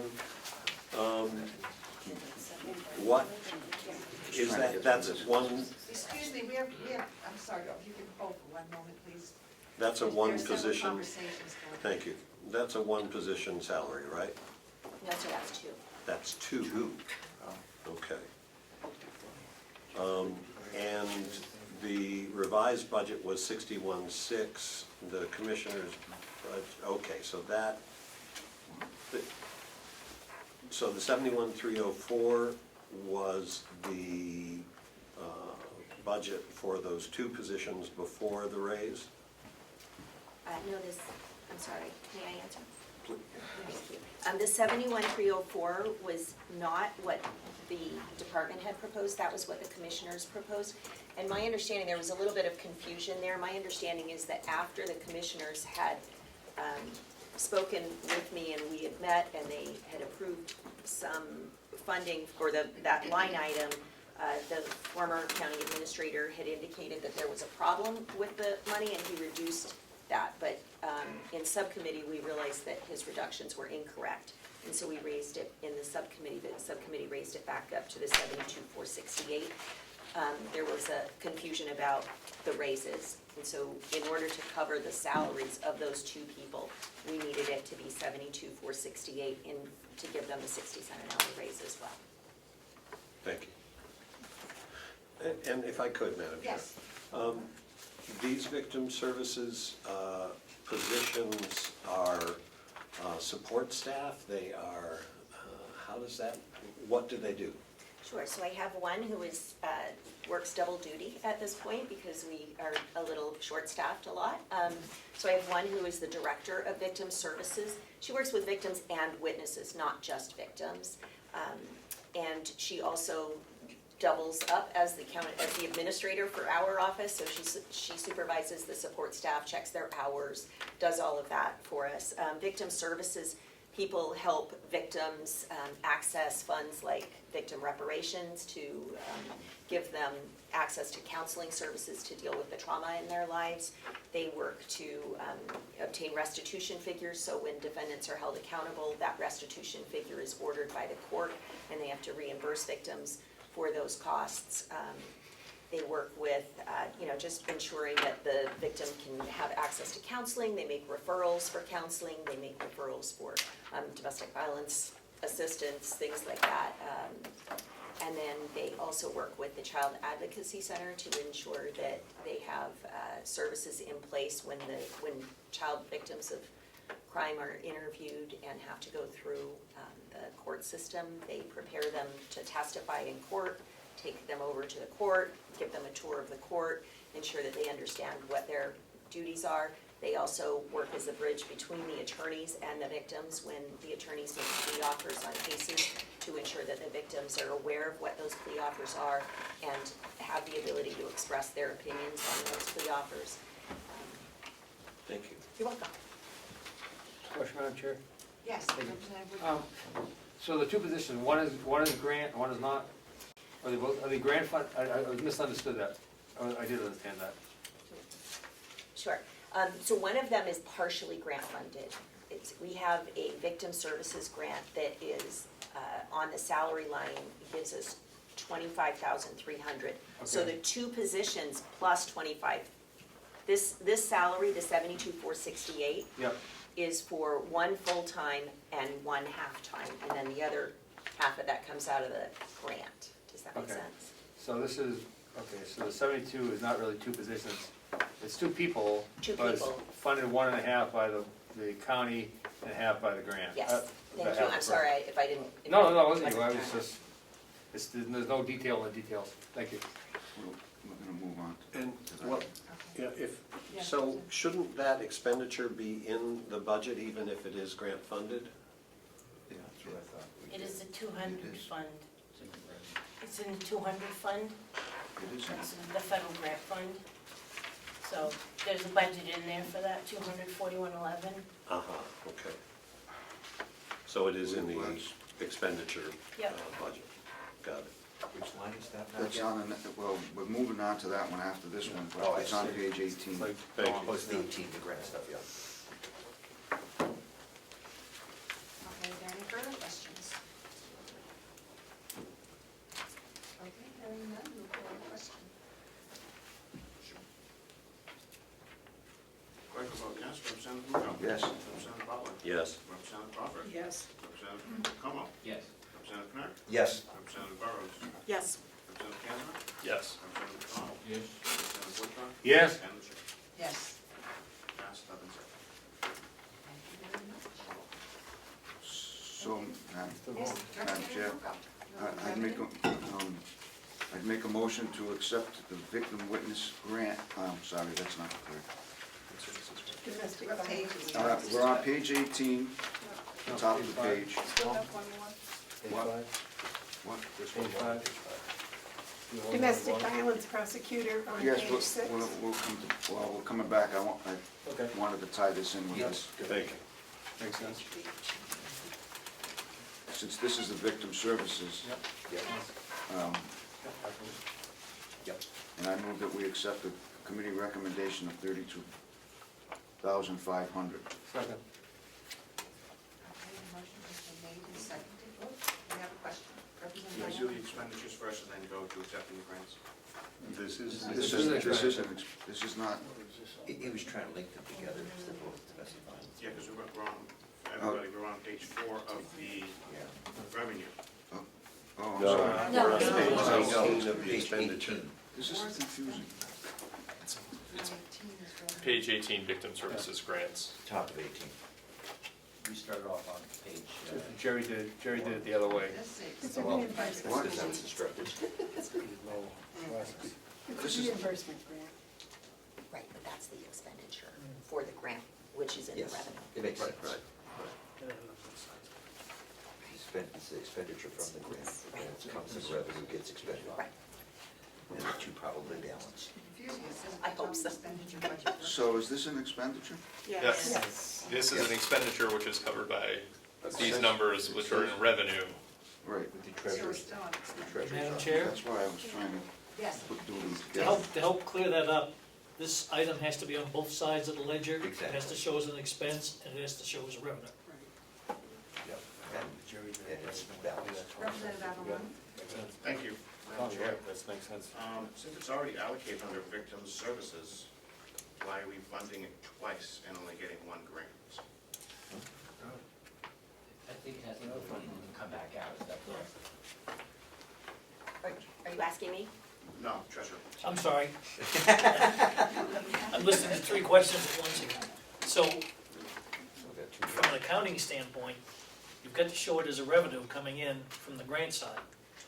It's funding the expenses, which is on the opposite side. Mhm. So, what I'm saying is, if you will, one kind of cancels out the other. It's a wash, but it has to show on both revenue and expense. Follow up, Madam Chair. Yes. Seeing as, to bring it down a little bit, we have page 18, which has 32.5. We also have, we just approved 91,269, which is a duplicative position. And this is No, you additional. add them. That's right. Those 3 positions? No, it's No. not. There's two, and then 1.5 are funded through that, and then this is the other. Right, this is half the other position. half. Yeah, but that's not what he's saying. No. So there's one in victim services, which is 91,269, which we pick up the tab for, and the other one, so there's, okay. 1.5. Okay, so that's the difference. Thank you. The difference. There's 1.5 in that. I thought it was Okay. 2 positions. So it's with, that's still an expense, so. I think that's my fault, I didn't express it. And Madam Chair, just to understand in terms of the grant, all of those pieces of that piece of the budget, the 32.5 is funded by the grant? So it's not just the salary, but each of those pieces? And the 2,300 in education and conferences, is that for both positions? How does that work? That is in, yes, and the grant allows us to do that, so long as they are working on victims' issues. So they track their time, essentially. Got it.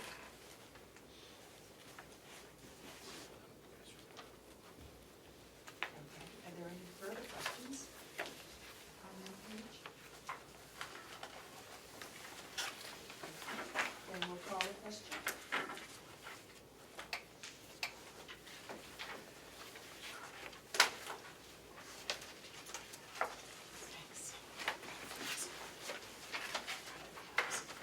Who was charged first, was represented? Similar situation. I think it was think it was Representative Carroll. You second that? Oh, yeah. My apologies. I think Representative Yes. I think you made the motion, didn't you? I did it in second, Second. cancel second. Yes, it was, yeah, it was Representative Duca. Question vote, yes, Representative Bucco? Yes. Representative Butler? Yes. Representative Crawford? Yes. Representative Comeau? Yes. Representative Knapp? Yes. Representative Burrows? Yes. Representative Kinsler? Yes. Representative McDonald? Representative Woodcock? Yes. And the chair. Yes. 7-0, motion passes. I think we need to find the revenue sheet for that. No. That's not how we did it, though. Yes, I found, I Just do think it this is another stapled section. Yes. But I thought we were going to do revenue separate. Oh, we're gonna do all revenues, then all? Yes. All expenditures, then all revenue. All expenditures then, okay. I'm happy to wait, let's be consistent. That's okay. That's what he's trying to do, his motion. Still one more, Madam Chair. Tom's not done. No, There no. is still one more section? Oh, yes, yes, there's two more. Okay, good. So, on page 10, medical referee, and I move that we accepted subcommittee recommendation of 17,000. Second. Somebody second. What page, Tom? Page 10. Yeah, right at the top, medical referee. Okay, so the motion has been made. Second? Second. Ed? Representative Comeau.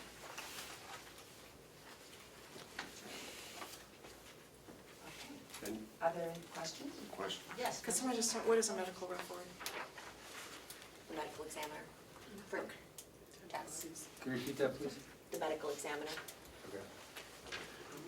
And we're talking about 2,100? There's That's 17,000. 17,000. It actually starts on page 9. Oh, Oh, I see. Got it. oh, sorry, I missed that. That's right, with the final That's lines. okay. There. Yeah, I was at the bottom line. Yeah. So,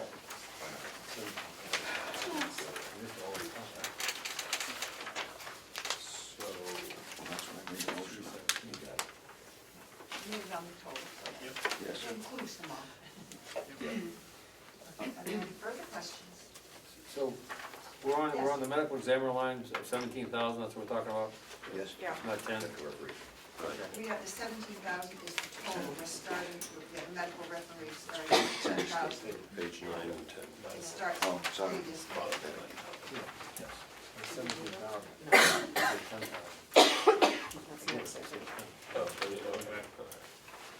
No other questions? Okay, call the question. The figure, please, Madam Chair, Oh, excuse the me, figure that we're using, the question, 17.5. thank you.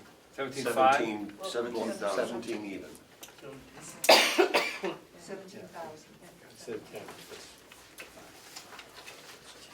That's okay. So we call the question. Yes, Representative Bucco? Yes. Representative Butler? Yes. Representative Crawford? Yes. Representative Comeau? Yes. Representative Knapp? Yes. Representative Burrows? Yes. Representative Kinsler? yes. Representative McDonald? Representative Woodcock? Yes. And the chair. Yes. 7-0, motion passes. Thank you. All the lines. Yep. All right, we have another, One more line. one more. Where is that? one? So it starts, it begins on page 5, and the bottom line is on page 6. It's the Regional Domestic Violence Prosecutor, and I make a motion that we accept the subcommittee's recommendation of $120,122. And all we do is our names? Thank you. Representative. Thank you. Is this a totally new position and a totally new expense added to the budget? Yes. And can someone explain why it's needed and what it's going to do? Well, just in shorthand, it's to have a prosecutor that's experienced or in domestic violence. It's a domestic violence specialty. And I guess the attorney, you want to elaborate any more on that? I'd be happy to. Thank you. What we have here in Carroll, well, in New Hampshire in general, the county attorney's offices handle felony cases. That is our purview. And we have district courts. So we're in Superior Court with the felonies. District court level are the misdemeanor cases, and those are in general handled by police prosecutors. So they're not actually attorneys. They do a great job on most cases. One of the areas that the other county attorneys' offices have turned towards is taking those domestic violence cases and incorporating those into the county attorney's office because they are so complicated, because there are so many issues surrounding victim replantation, around victim services that need to be addressed. And those are still at the district level? Those are at the district level, correct. And so what we wanted to do was actually do that. We're a little bit behind the other counties. Most counties have this position already. Stratford County's had it for many, many years. And we would like to pull the misdemeanor domestic violence prosecution into our office to allow there to be continuity across the county and also to open up victim services to those victims, because there's only one police department in Carroll County that has a victim services advocate in their police department, which means that victims of misdemeanor domestic violence are not being treated with that same level as the felony victims would be, so they don't have access to those same services, and we would like to make sure that there's continuity across the county for those victims. If I could, did the subcommittee do a deep dive into this position and reach out to the local police departments or the district court to understand the need for this position? I don't disagree, or what little I know, that it wouldn't be wonderful to have, but what are we replacing at the local level? If we have one police department that does have somebody who is more or less focused in this area,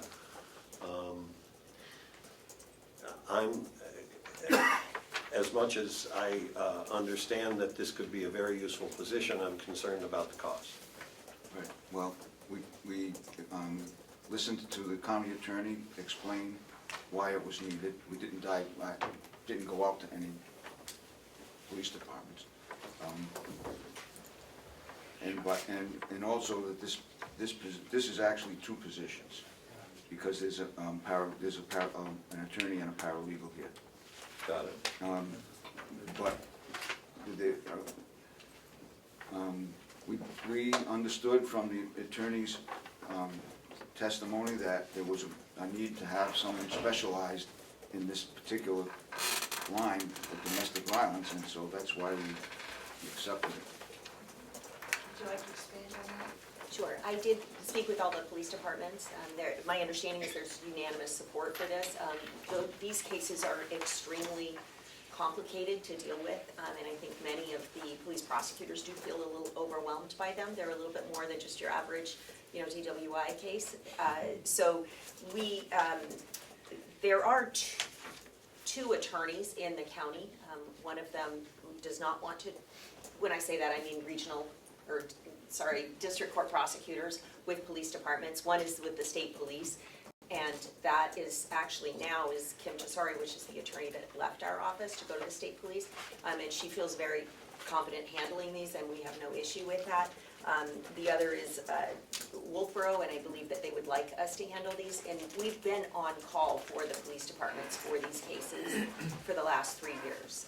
And it has taken quite a bit of our time. There are about 100 of these every year. And what we're finding is that these victims need to have somebody that is specialized in this, and somebody that's sitting in our office that can ask the more experienced felony prosecutors how to handle the specialized issues that come up. They really are probably the most complex cases that we deal with. Even though they're just misdemeanor level, they're extremely complicated, because you have a victim who's, whose mortgage depends on the person that we're asking her to testify against. And so they're very complicated cases, and we would like to ensure that we have victim services in place and that we have a specially trained prosecutor handling these. Representative Woodcock. Yeah, thank you. I was confused too when I saw the two figures, and we talk about 8 personnel. So it's basically a parallel, it's a whole new department, a whole new section.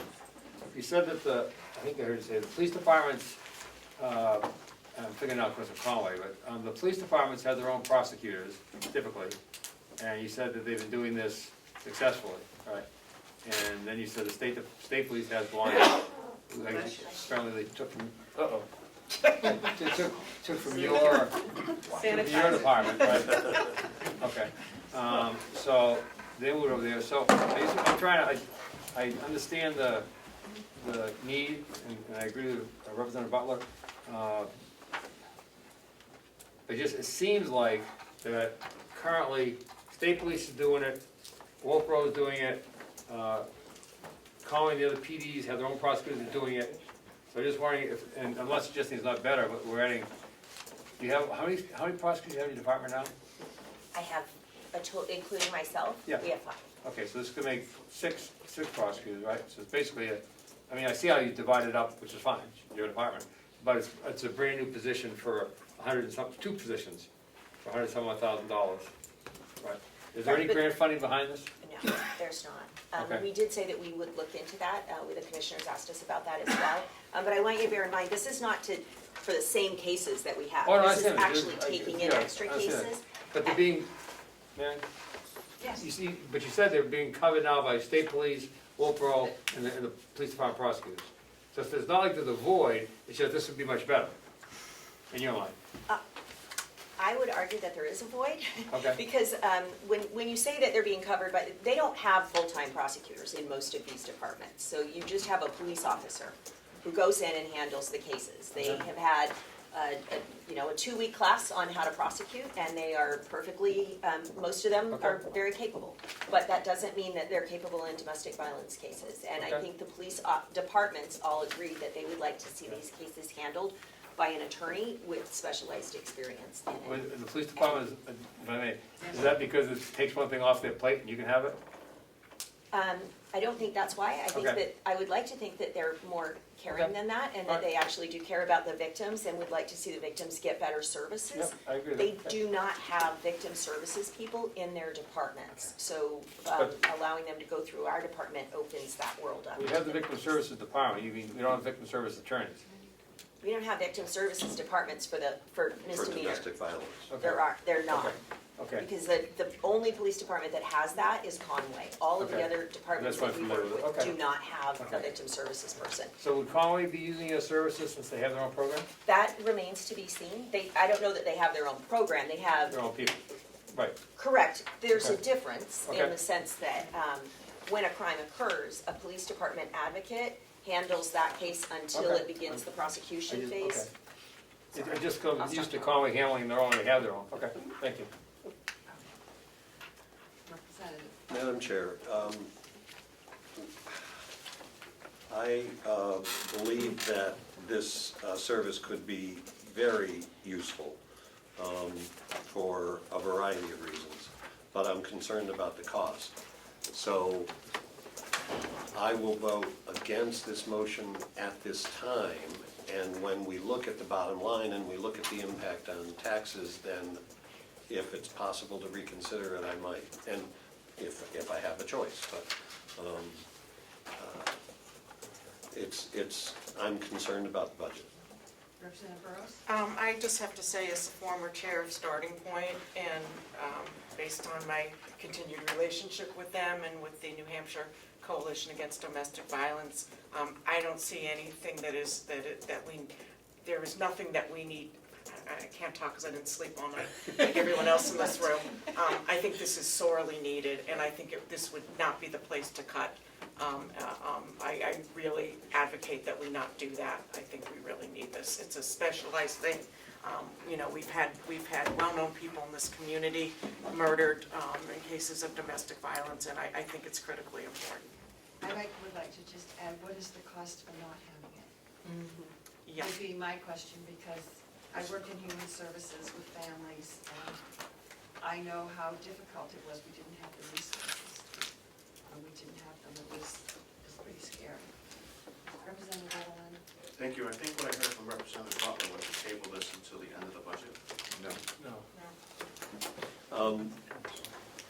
I would make that motion.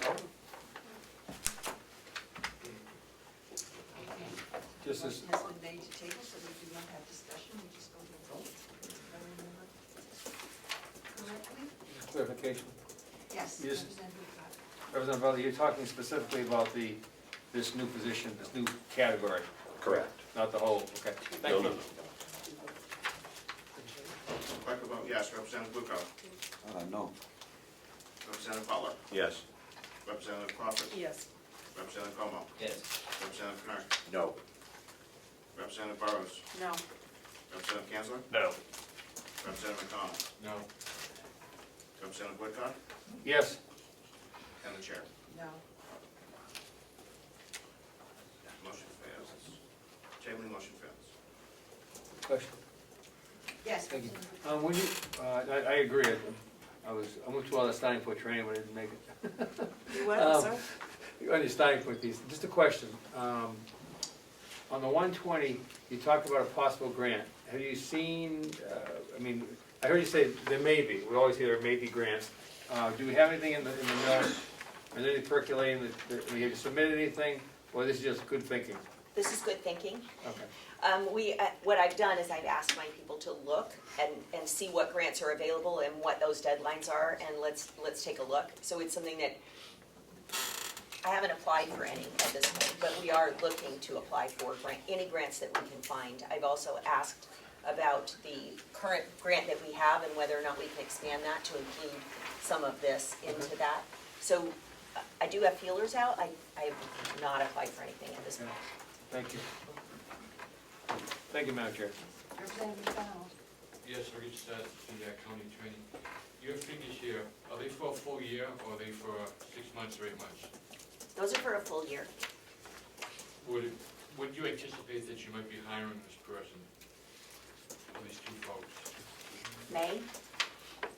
Would there be any savings if we adjusted it downwards? Because if this is based on January through December, we subtracted some calculating on 5 months out of that. Take 30% out. 6 months. I don't think you said 30. Right. June. When the regions have to budget. When did the budget go through? You budgeted partially. I'm just going that off. Almost cut it down. Well, you have to advertise and Budgeting. to locate This someone, one, so at the the end, process of it probably. March, the end of starts March. at the end of May. 25, 15. I'm sorry. If that were to be the case, would that be, is this a full year cost, or is This is a full year cost. So if we start May the first year, it would be less on our budget for this year. It absolutely would. And Let's cut it to 60% or something. A third. So we could potentially.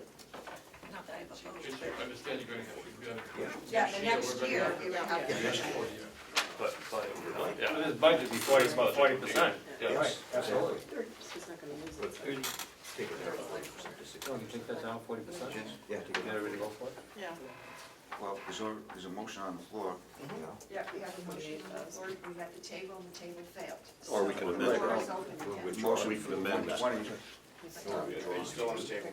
I'm sorry, it's still on the floor. Your It's original still on motion. the floor. Right, You want to withdraw it? Or just- well, we'll withdraw I it. can amend it. You amend it, you can Either amend it. amend it, right.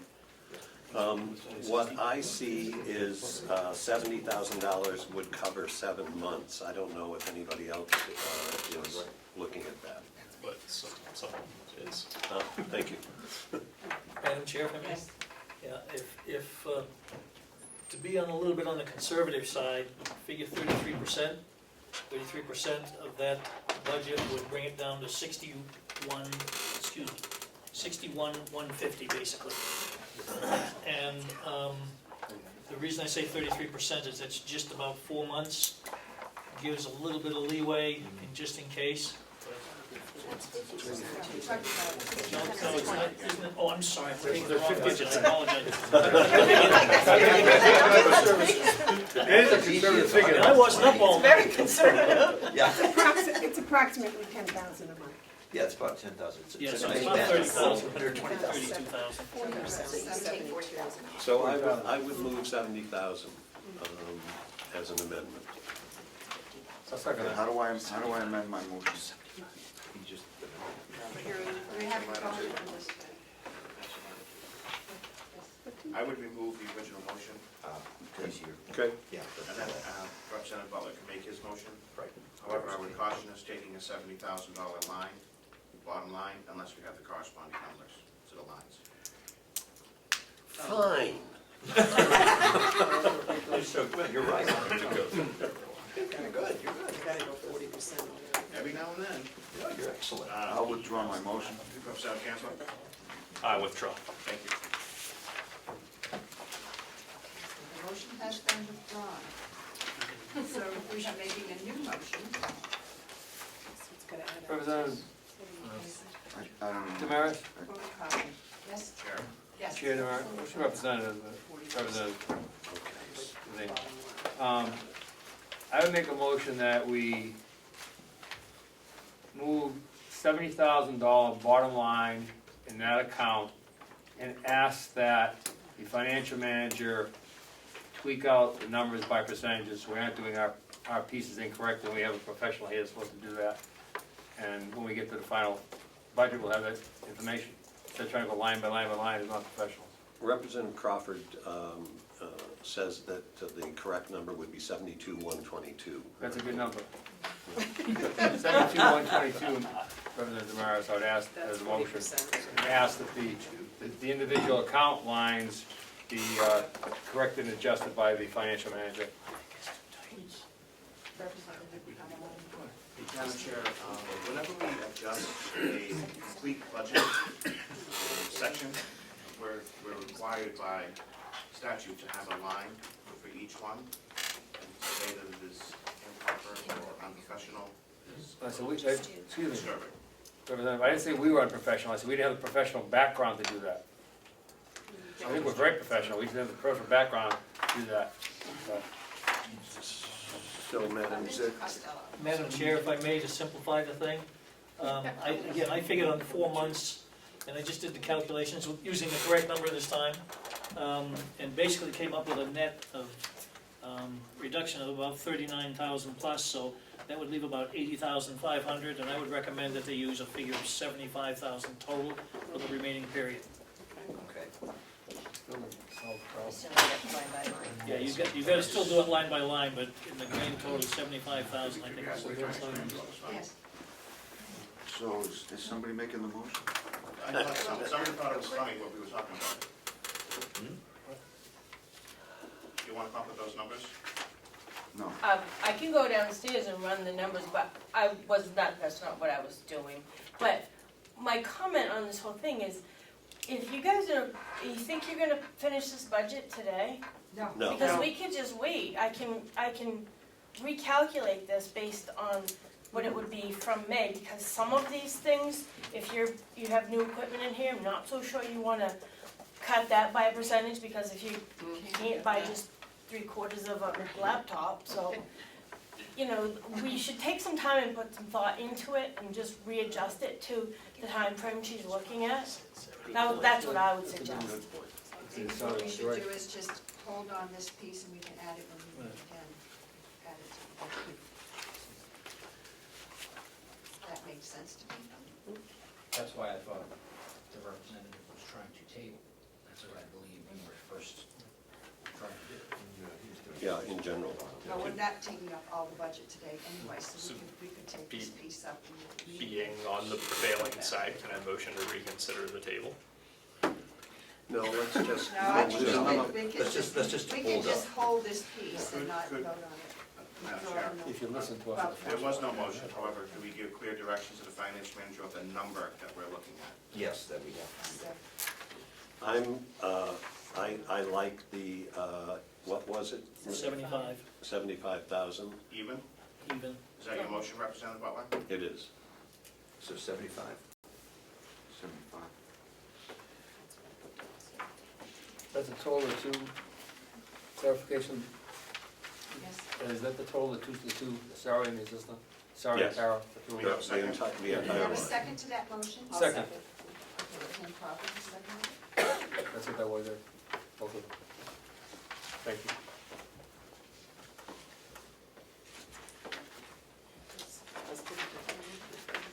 And Madam Chair, Yes. can we go home? Yes, please. I was thinking in 10 minutes, I did. Well, I would love to do the nursing home budget, but. No, that Deeds. Well, let's. I'm quick and easy. You don't wanna say that publicly. Don't say no, please. Let's at least finish this I'm one. just late in the day. Okay, no. Okay, I never use it.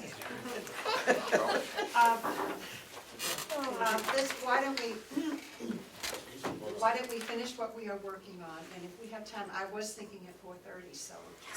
Yeah, let's If you work a find little one, bit. I'll Let's give just try to work a about little 10 more. minutes, so, but I would like to complete this, where we are at this point. Where do we stand as far as the motion? The motion is to fund the TV prosecutor with all corresponding lines at the number of $75,000 to be calculated by the finance manager. Is it seconded? I'll second We have a it. First and It was. seconded already. Okay. Is there any more discussion on this? Yeah, that's the bottom line. Okay, if there's no more discussion, I'll call the question. Record vote, yes. Representative Buka? Yes. Representative Butler? Yes. Representative Crawford? Yes. Representative Comeau? Yes. Representative Dirk? Yes. Representative Burrows? Yes. Representative Kanzler? Yes. Representative McDonald? Yes. Representative Woodcock? Yes. And the chair. Yes. Pass 7-0. Thank you. Do we have any more that goes with the county attorney? I think I'm quite done. Thank you. Do we have a revenue section for the county attorney? No, we don't have any minutes. Very good.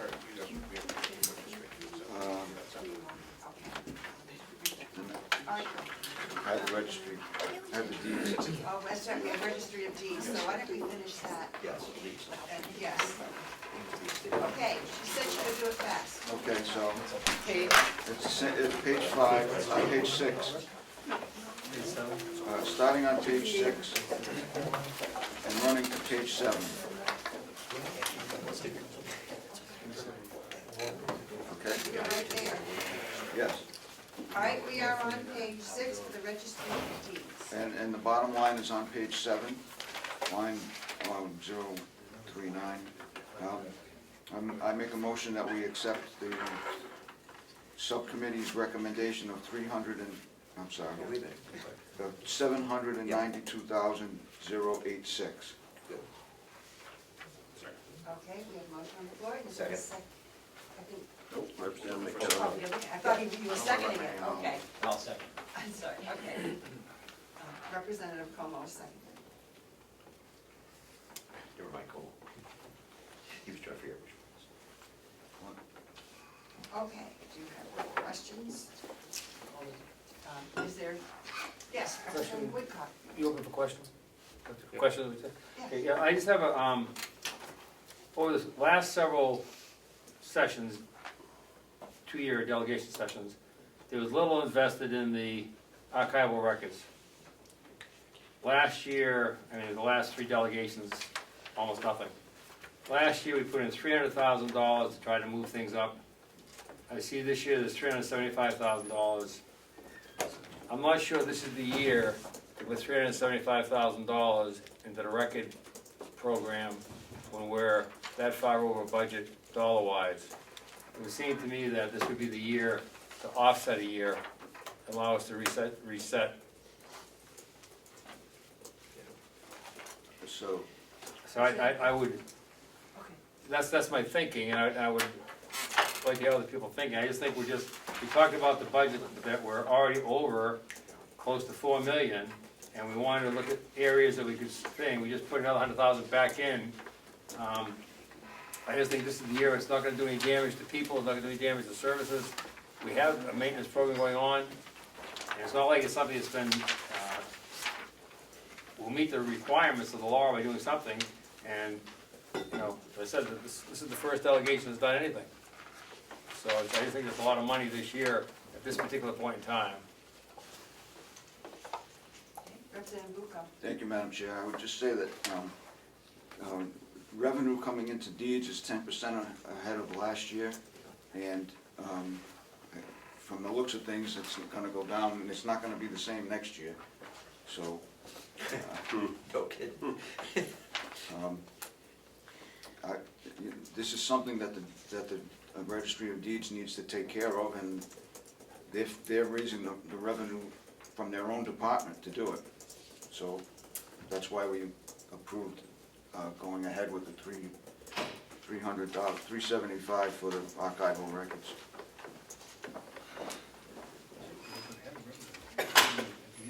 Representative Knert.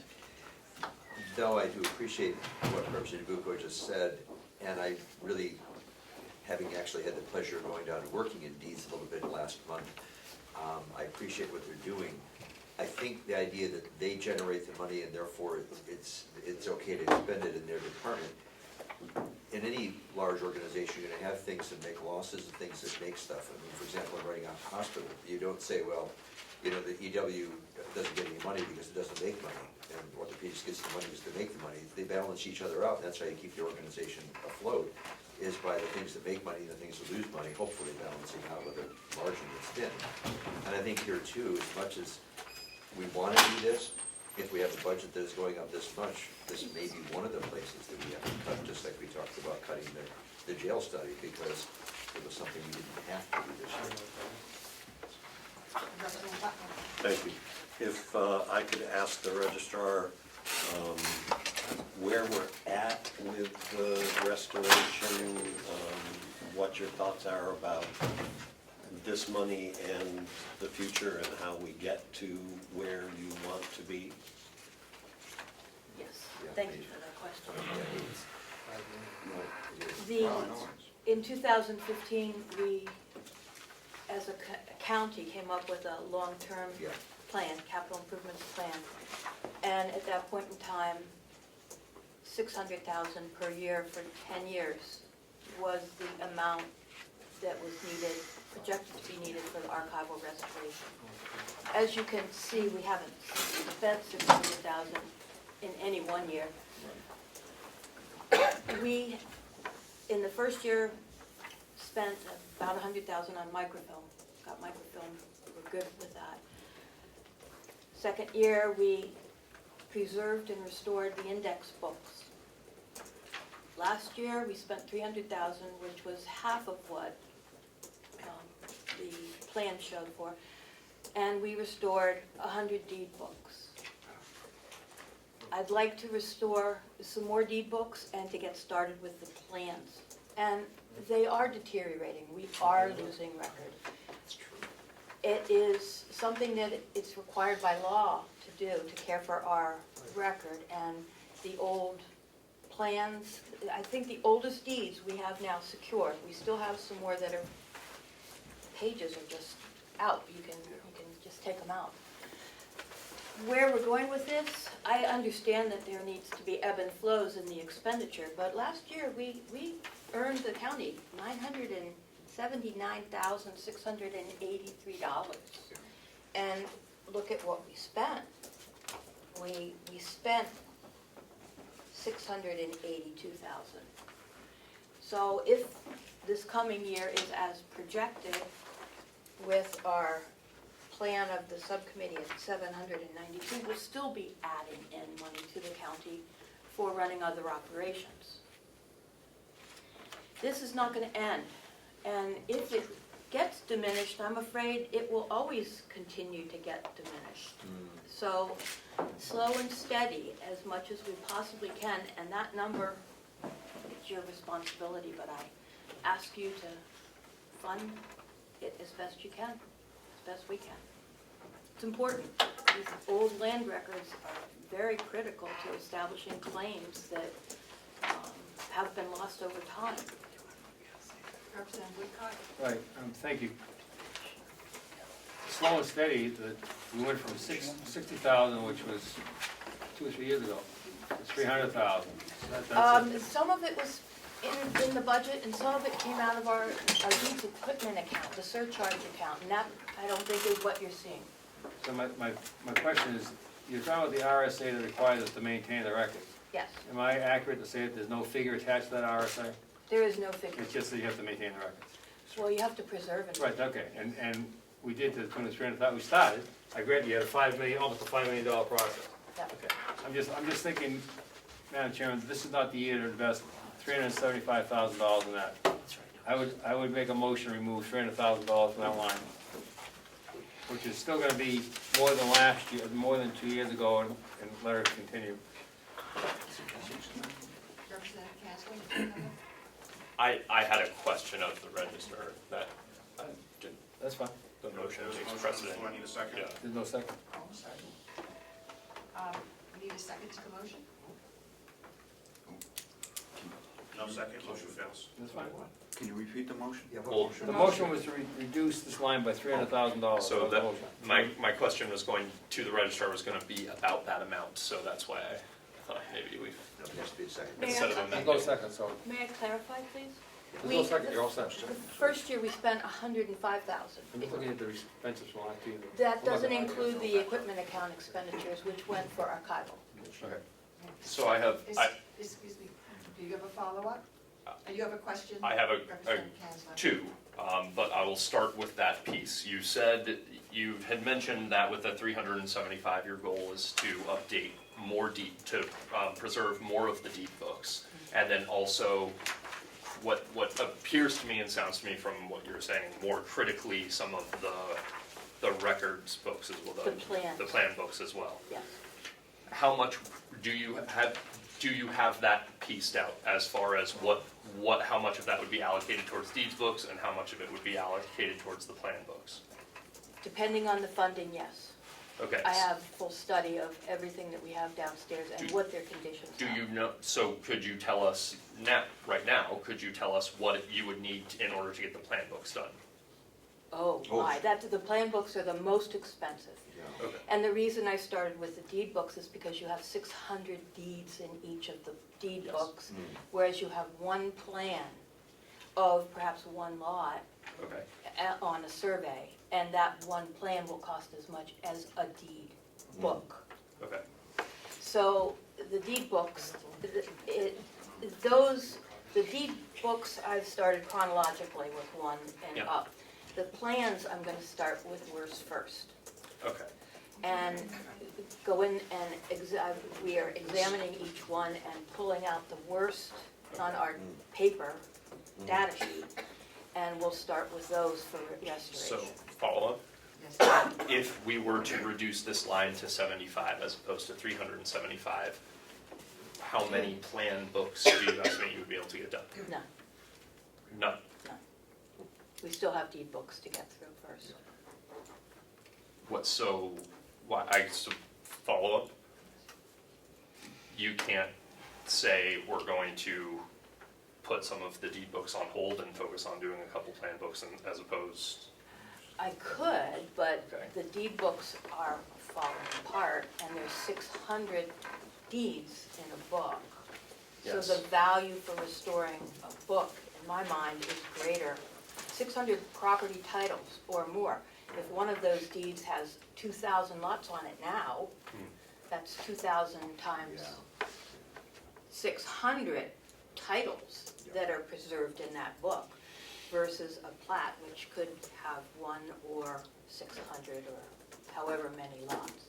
Love to show you. I would to see it, and I've gone through some of them electronically to some degree anyway, but I guess I guess my question still returns to though, I'll go to my other question then, I suppose we'll leave that for now, which is on, the contract, it's, line 024, contracted equipment and services. There's at least some degree of notable increase there. Is that based on contracted services that you have? It is. Okay. It's it depends on which contract it is, but it's the land records management system, it's the producing the ongoing microfilm. I have a whole list of things that we contract out. Okay, and so so those fees have just increased, or have you added a new service Actually, in there? the expenditure last year was less because of an accounting. This is going to be complicated, but if you'll put up with me. We'll indulge you. Okay. I'm sorry. I'm 4 It's not hours as quick asleep, as I it'll be said. Yeah, we have a couple of other people with Up questions. until January of this year, we were doing a contract per docket, and we contracted for a number of dockets that we would record, and if we divided that up by 12 payments. Tell me if I'm not explaining this well. If we didn't meet all those dockets, if we actually had credits on the books, those credits would carry over. Okay. And this year we changed that so that we're only paying per docket. So last year, we had some credits from prior to the year, and that was all attributed to the actual dollars for 2019, which makes it look less. Than, Okay. I think we have a couple of other people with Yeah. questions. Representative Burrows? I was just gonna say that I think a lot of us, the idea of spending, $375,000 doesn't feel real comfortable, because they're preserving records and we think that it could go elsewhere. But on the other hand, I feel like if we just keep pushing this off every year, we're not fulfilling our obligation that we have by law to preserve the documents. So I think maybe there's a compromise between 375 and 75 that, to just I think we need to keep the process going to fulfill our obligation. Representative Butler, you had a comment? At one point? I couldn't have said it better. Why, you got his hand up. I have many questions, one of which is how many deed books are there to do more? That's really just, That's just not 20 years, that's what we have. Just roughly, We're searching you don't need on an off for a exact figure. number. 140 minus some that maybe could wait. Not many, dozens. We want to get through the ones that are falling apart. And how much will that cost to do 140? Approximately $3,000 a book. Okay, So, got it. Thank you. And how many books? Representative Kern? And for that, the ones that are falling apart, 3,000 per book, how many books that are really top priorities? at least 100, So that'd be 3,000. yeah. And I'd love to start on the plans. I've Yeah. saved up our equipment account money so that I could buy a file cabinet for restored plans. Of course, I come to you to ask to spend that, Right. but May I follow up? Okay. yes, Because I made the follow-up. comment earlier about cutting, and I just didn't want to have you think I didn't value it. It's more a matter of just where we try to cut something. So I think the comment that came from Representative Burrows about, or somebody, about a compromise and needing something in the middle, so we don't really drop the ball, but we just maybe go a little less, might be reasonable, but in this year that's difficult, and maybe get more difficult with revenue later, but I think we should try to decide this and move on. We've actually, we know it's important, we have to decide we're gonna spend this year. Madam Chair, Yes, Representative Kern. I'd like to move that line to 250. Yes, that's kind of. Second. Could we have the line, Representative?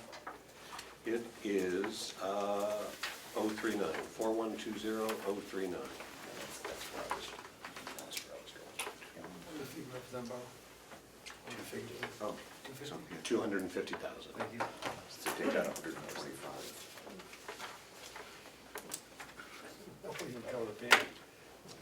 Okay, can I have a second to that? Second. Second, Representative Duco? I do. Is there any further discussion? Seeing none, we'll call a vote. Clerk will vote yes. Representative Bucco? Yes. Representative Butler? Yes. Representative Crawford? Yes. Representative Comeau? Yes. Representative Knapp? Yes. Representative Representative Burrows? Yes. Starting one together. Representative Kansler? No. Representative McDonald? Yes. Representative Woodcock? No. And the chair. Yes. Motion passes 9-2. Are there any other questions on the yellow line items, or? What is it? We need to, What'd you get, Carol? 667086. That's what I got. 667086. 667086. Yes. Okay. We got unanimous. Up to 40% as well. No. Yeah. Thank you. Okay, so that changes the line.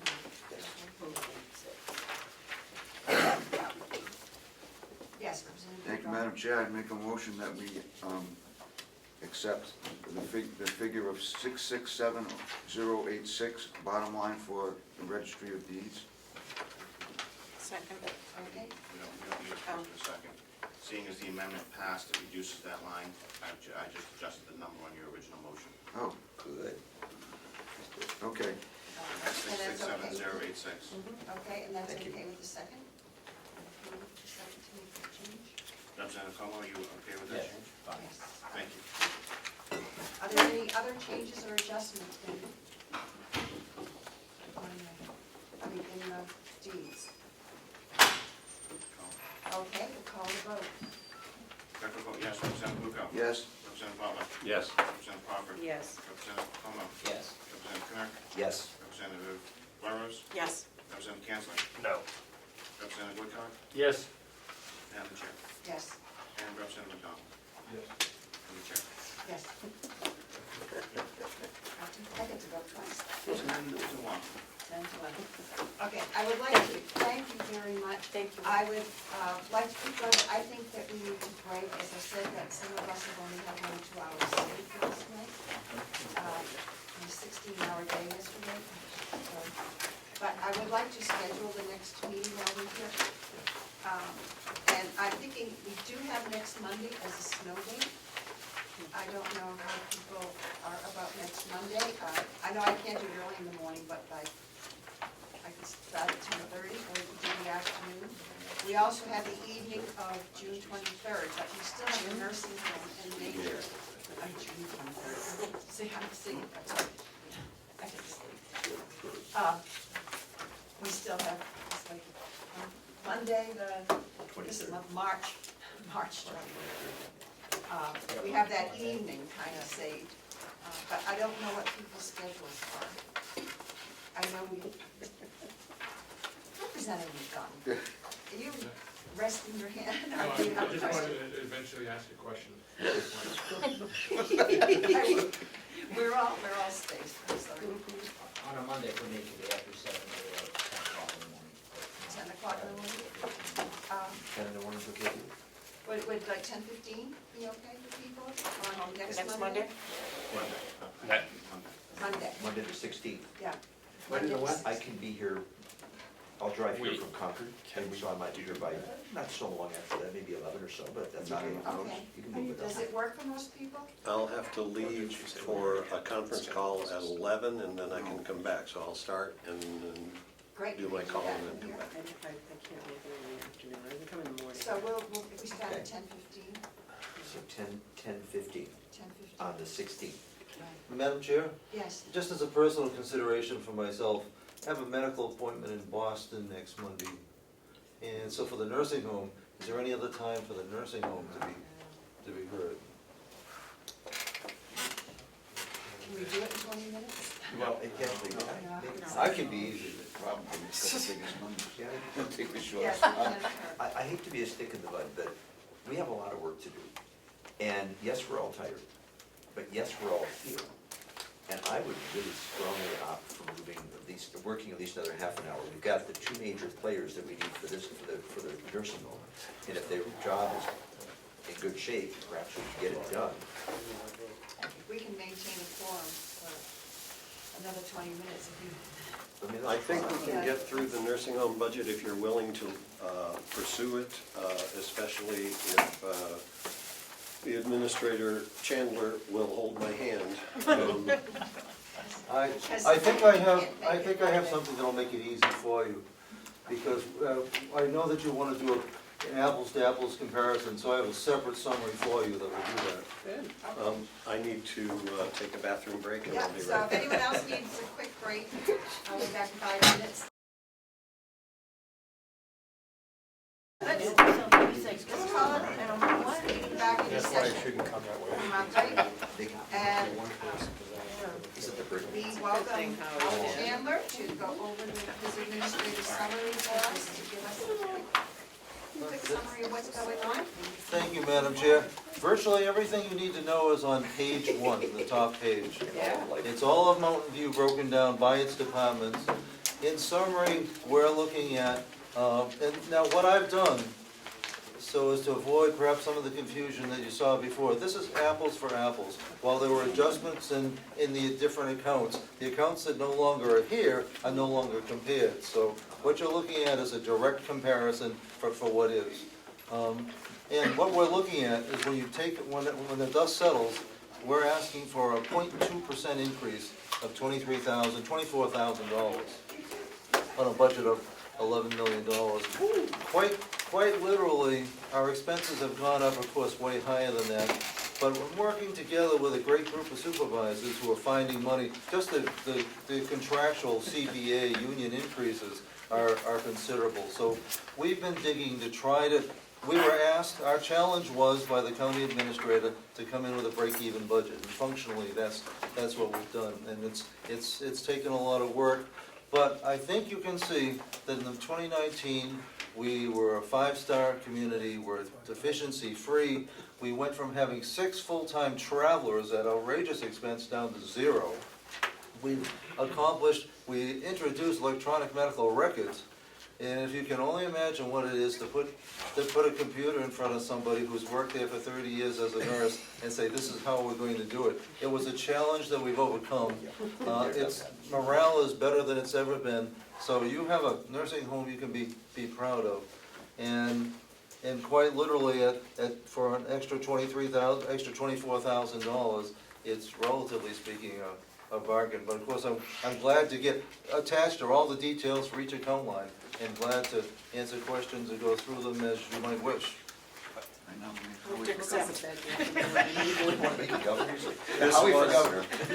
This was a, as you can tell, very easy budget to work with.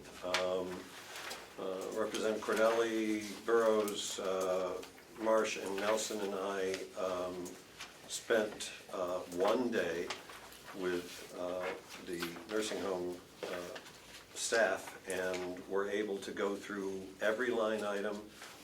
We decreased a few things, we increased a few things, and it is, as you can see, a very sensible budget. There is a shift from what we thought should be the focus from a few years ago in private pay and guild. I'm shutting up. Go ahead. I need a motion. All right, so why don't we do the expenditures? Yes, and you actually have a recommendation. I'm sorry? Would you like to, seeing as we've removed the interest expense and the long-term debt, we actually have a bottom line number that matches the presentation that we have, I think a motion to accept the $11,006,222 with all corresponding lines. 27. 11 million, look at page 25. Got it. Same. Yes. 11,006,227. Right. Correct. So I will move that as the nursing home bottom line expense. Thank you. You have a motion, second? Now, if I could go back to that. Sorry to interrupt. No, that's okay. I appreciate having structure. So one of the things that Howie and his staff are realizing and doing is that, you know, there was some discussion several years ago that through private pay and skilled services, we were going to be able to pay for the nursing home entirely, and there would be no need for support from our county. But that just isn't realistic and isn't going to work, especially now because people are going home for their short-term rehab. You know, when you get your knees done, you're not coming to a long-term care facility anymore for a couple of weeks for more highly reimbursed skilled services. You're going home and those support services are happening there. And one of the problems with trying to focus on skilled care was that you wouldn't necessarily get somebody right away, and so therefore the beds were open for a little bit longer and our occupancy was down by a few percents.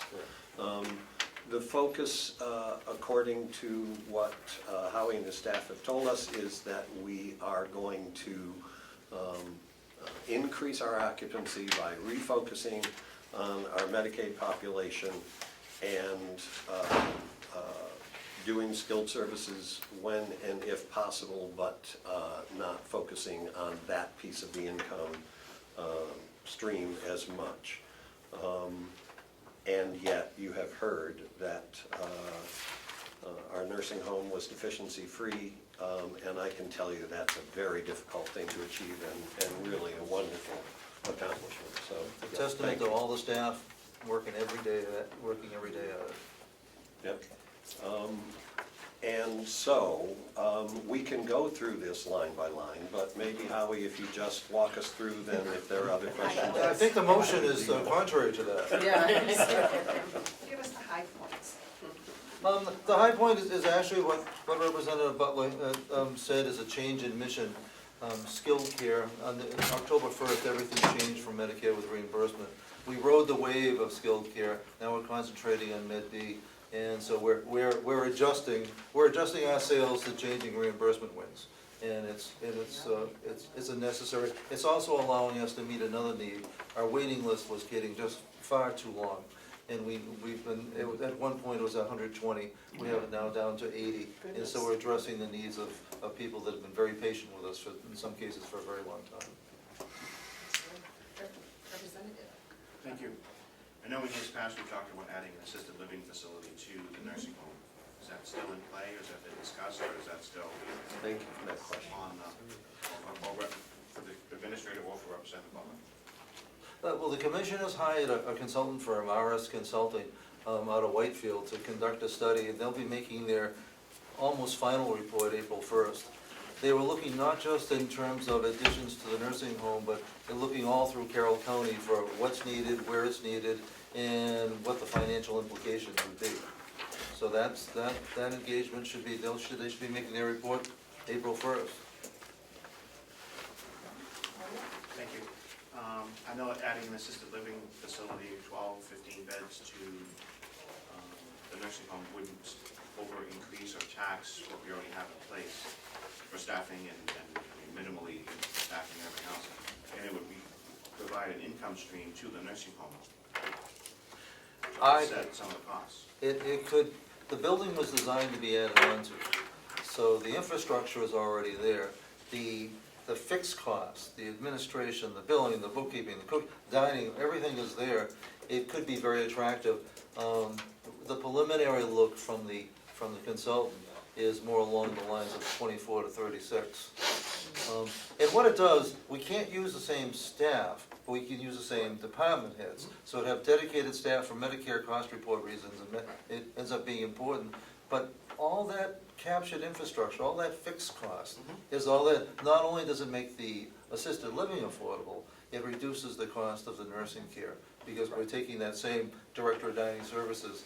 At 103 beds, we're hobby size. At 130, 140, it gets to be a sustainable business model. And that report is due when? April 1st. Yeah. Next article will take about 2 weeks.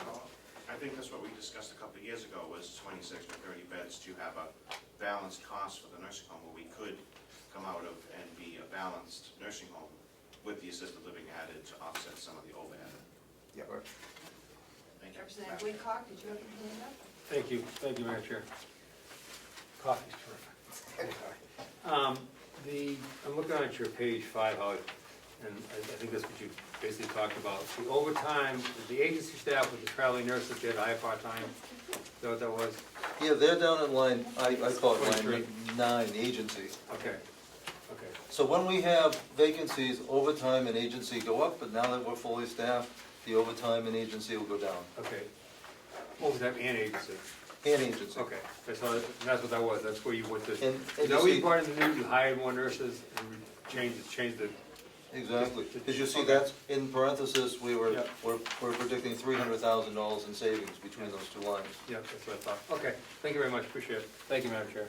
Yeah, and that was in part because we supported an increase in the salaries of our nursing staff, which made it possible for us to recruit in a way that we couldn't before. A great investment. Yep. Representative No, Comeau, they answered. may answer the question. I think, it's great to see those lines going down, but Howie, if you would just explain, in dining services, we went from 537 to 581, so an increase in food costs and why that happened. There's actually good news with this. Much of that increase is actually attributable to the cafe. So increased cost, part of that will get balanced off, while you'll see an increase in revenue when you deal with revenues on the cafe side. So about half of that is gonna be recovered. But it's reflecting I'll ask Lino for confirmation, food costs are going up. Our costs are going up considerably. Yeah, they are. And in the LNA line? You're referencing. Oh, I'm sorry, on page 5. Page 5. Page 5, okay. Line 3, Okay. 007. The LNA line is going up, and is that just because we're able to fill those positions? It is. I mean, we've been understaffed now for actually 3 years, and now we're at full staff. But it's also compensated for because agency and overtime go down. It's a bigger decrease. Correct. Okay. Representative Woodcock? One more, how I make, so I want to make sure on the same page. The utilities, the propane, electric, similar to Jason, have been extracted out of this budget and put in Bob's management budget. Correct. That's why I don't see it here.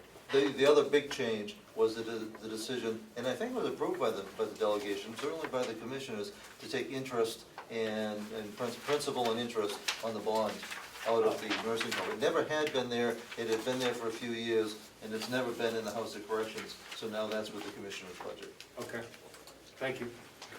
Representative Avaloni? Thank you, Madam Chair. Do you need to make any adjustments to the revenue side before we look at it for the quarantine? Because we're not gonna have so many people coming through and into the cafe.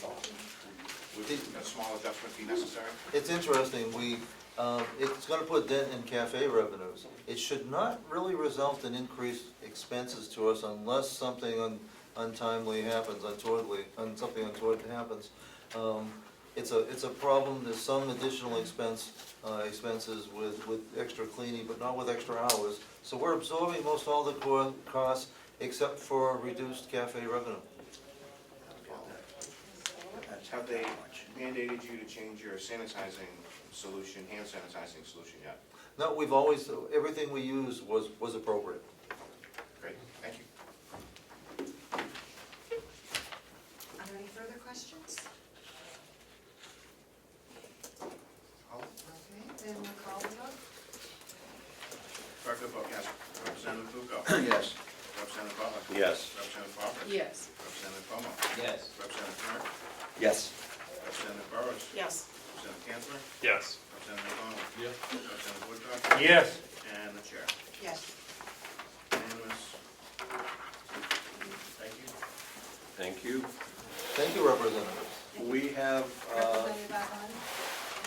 go ahead. Comment. This is the fastest we've ever done the nursing home budget. It is. Biggest numbers, they Madam always Chair, go fast. make sure you have public comment. Actually, do we want to do the revenue? Well, Yeah, I was gonna do revenue. yeah, let's do nursing home revenue, but I agree, it's because of Howie's excellent work, but let's do revenue over here. Yes, but I would like to cover all the pieces of this subcommittee, and that includes the annex. Well, actually, supposedly, we're supposed to look at the annex, but that's in a different area. So that's under multi-two now, I believe. What else do you have? We have BAS. Single biggest number in the whole budget. Yes, the biggest number. Page, Hold on. thank you. Yeah, let's get that done, so. Sweat it.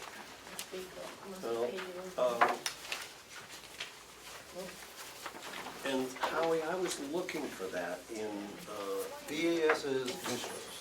is commissioners, okay. What's in the commissioners?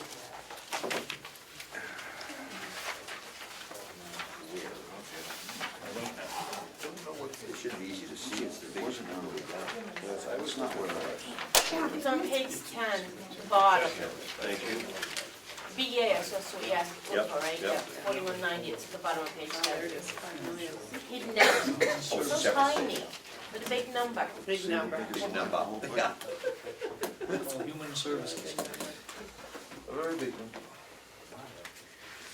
So, Madam Chair, I would move the Human Services Department line of $5,246,712.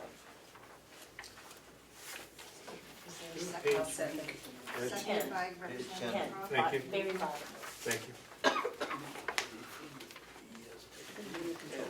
you. Right, and this is a number that is based on previous experience, but it's a projection, correct? Oh, I thought there was a fund. Yep. The assessment? And during the year, we get credits back when the state now goes through and they charge us and then they give credits back. So that number, even though it looks like we were under budget, it's pretty close, but there were some credits in there. So they're not big most of the time though. Pretty small. So I move this number because we have no control over it, and it is a reasonable Yes. change from the previous year. Suck it up. Is there a second to that motion? Yeah, I second. Oh, yes, you did, already did. It's okay. I slept through that.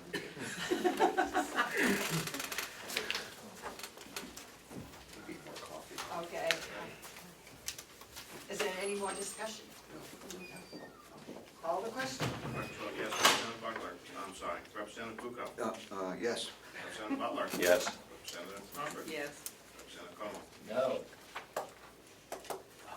Representative Kern? Yes. Representative Burrows? Yes. Representative Cantler? Yes. Representative McDonald? Yes. Representative Woodcock? Yes. And the chair. Yes. Passes, it's 10-1. And is your vote on the dissatisfaction of being able to identify the number?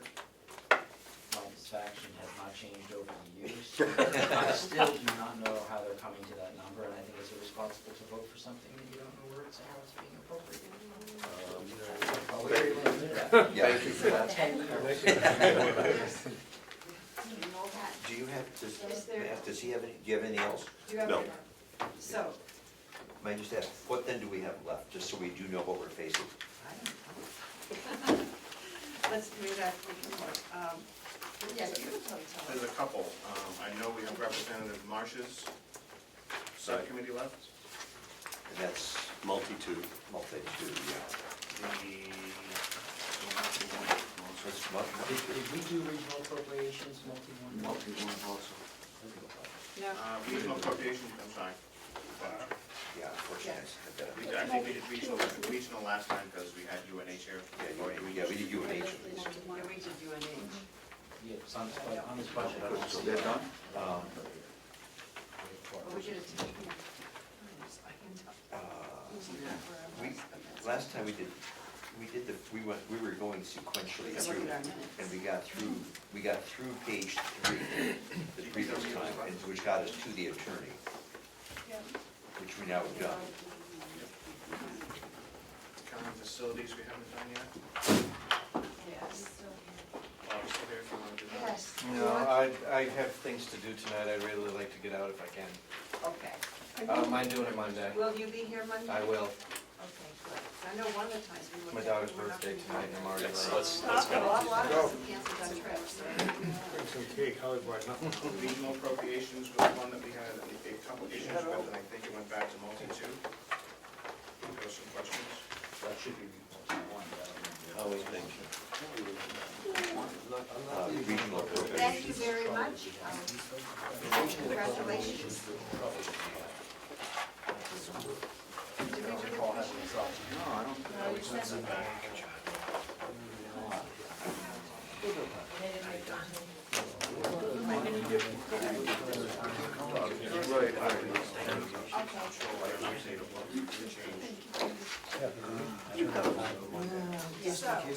So we have probably about 15% of this left to do, and then revenue. We haven't done it. Hold on.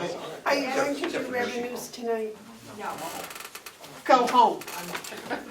no, we're thinking we're coming back on Monday, about 10:15. And I'm fine with the revenue. Do you have time to notice that? Thank you. Or we'll just recess. Yeah, we're recessed. Whatever. We're going to do a quick, What money, Howie? Okay, here's That's one it? more Thank thing. you. Okay, we'll hold just 1 minute. Representative Butler, do you want to do the revenue for the nursing home while you and Howie are here? Yeah, I would think we should. I am fine to do that if you want, and if people are willing to put up with it. It looks good. It's pretty simple. It is very Page 6. straightforward. We're Page 6. starting on page 5 of Kathy's, Yeah, page 5 to 6. and Page 2 of mine. page 2. How we had revenues first. And part of the changes that you see is because of that change in the kinds of focus in skilled and Part B that Howie was talking about. And the bottom line, Oh, we need a motion. yep, that's what he's doing. I'm getting there. Is revenue of $11,781,868. We have a motion. I'll second. Seconded by Representative Comeau. And Howie, could you talk to it just briefly? The major points where you see reductions in revenue to therapy, they're also offset by reductions in expenses for therapy as well. So it's a change in focus, so it's not all reduction in revenue, but still a 1.4% or a positive change of 724. Essentially, we're predicting an increase of $725,000 in revenue for next year, which is not a bad year by any means. A major portion of it is, of course, the pro share, which is line 13, 044 to 044. we have been assured by the Department of Health and Human Services that that amount will continue, to some extent at least. And yet we have a new HHS commissioner, and who knows what changes in structure, and, you know, supposedly they have no control over it, and yet it changes in various ways. So I think that this projection is reasonable.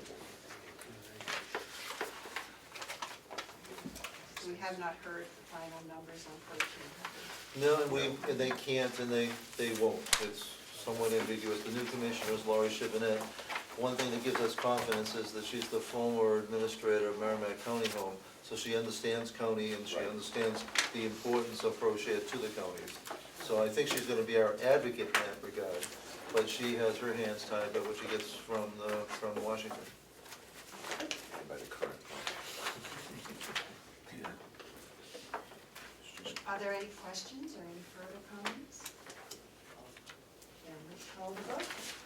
Dr. Vogt, yes. Representative Bucco? Yes. Representative Butler? Yes. Representative Crawford? Yes. Representative Comeau? Yes. Representative Knapp? Yes. Representative Burrows? Yes. Representative Kanzler? Yes. Representative Connell? Yes. Representative Woodcock? Yes. And the chair. Yes. Yay. Yay. Thank you, Ed. Again, Howard. We'll have public comment. Oh, No, very patient. yeah, thank you. I was just wondering, Would you when are we, identify yourself? oh, Demon Steer Comedy Daily Sun? I was wondering, when are we gonna figure out how to make room in the budget for whatever the Ken Kovaceau payoff would be, and also the, whatever the new position would be? Is that gonna be dealt with on Monday? It was done earlier. The new position, and that is not our purview, excuse me, that is the county commissioners. Right, but you have They to, administer the county. right, but you have to leave some money for it, if you're gonna have one. We will be, we do the administrative budget, I'm sure we will be making sure that we have sufficient funds in it to pay what we need to pay and to look forward to the needs of the county in the coming weeks and months. Will that be Monday? We probably will be finishing up the budget on Monday, yes, we will try hard. Okay, and then the other question I had was, going into the meeting today, the budget was 4 million over what it was last year? Or I heard someone make a reference to 4 million over budget. No. It's one or two, depending upon. Yes, when we get to the final number, we will be looking at how that affects the tax base and how it affects, how we balance out, and we will be making our final decisions on how we cope with that Okay, next week. but it's like 1 or 2 over at the moment. Yes. 2? I hear 1, I hear 2. The commissioners was one, the commissioners was one, and the delegation currently is two. Yes, so we'll have to deal with that. That's always the difficult part. Thank you. So thank you. 1:15, she said. No, I want to, we will recess. Yes. Should we do the revenue for, well, we have, I'm sorry. Nobody. You have anybody left? Revenue for the Conway Daily Sun. The bond for the nursing home, do we have to approve that? Because it's in a separate line somewhere? Because it was taken out of the budget, out of the nursing home. I don't have an answer to that question. Cap is very low.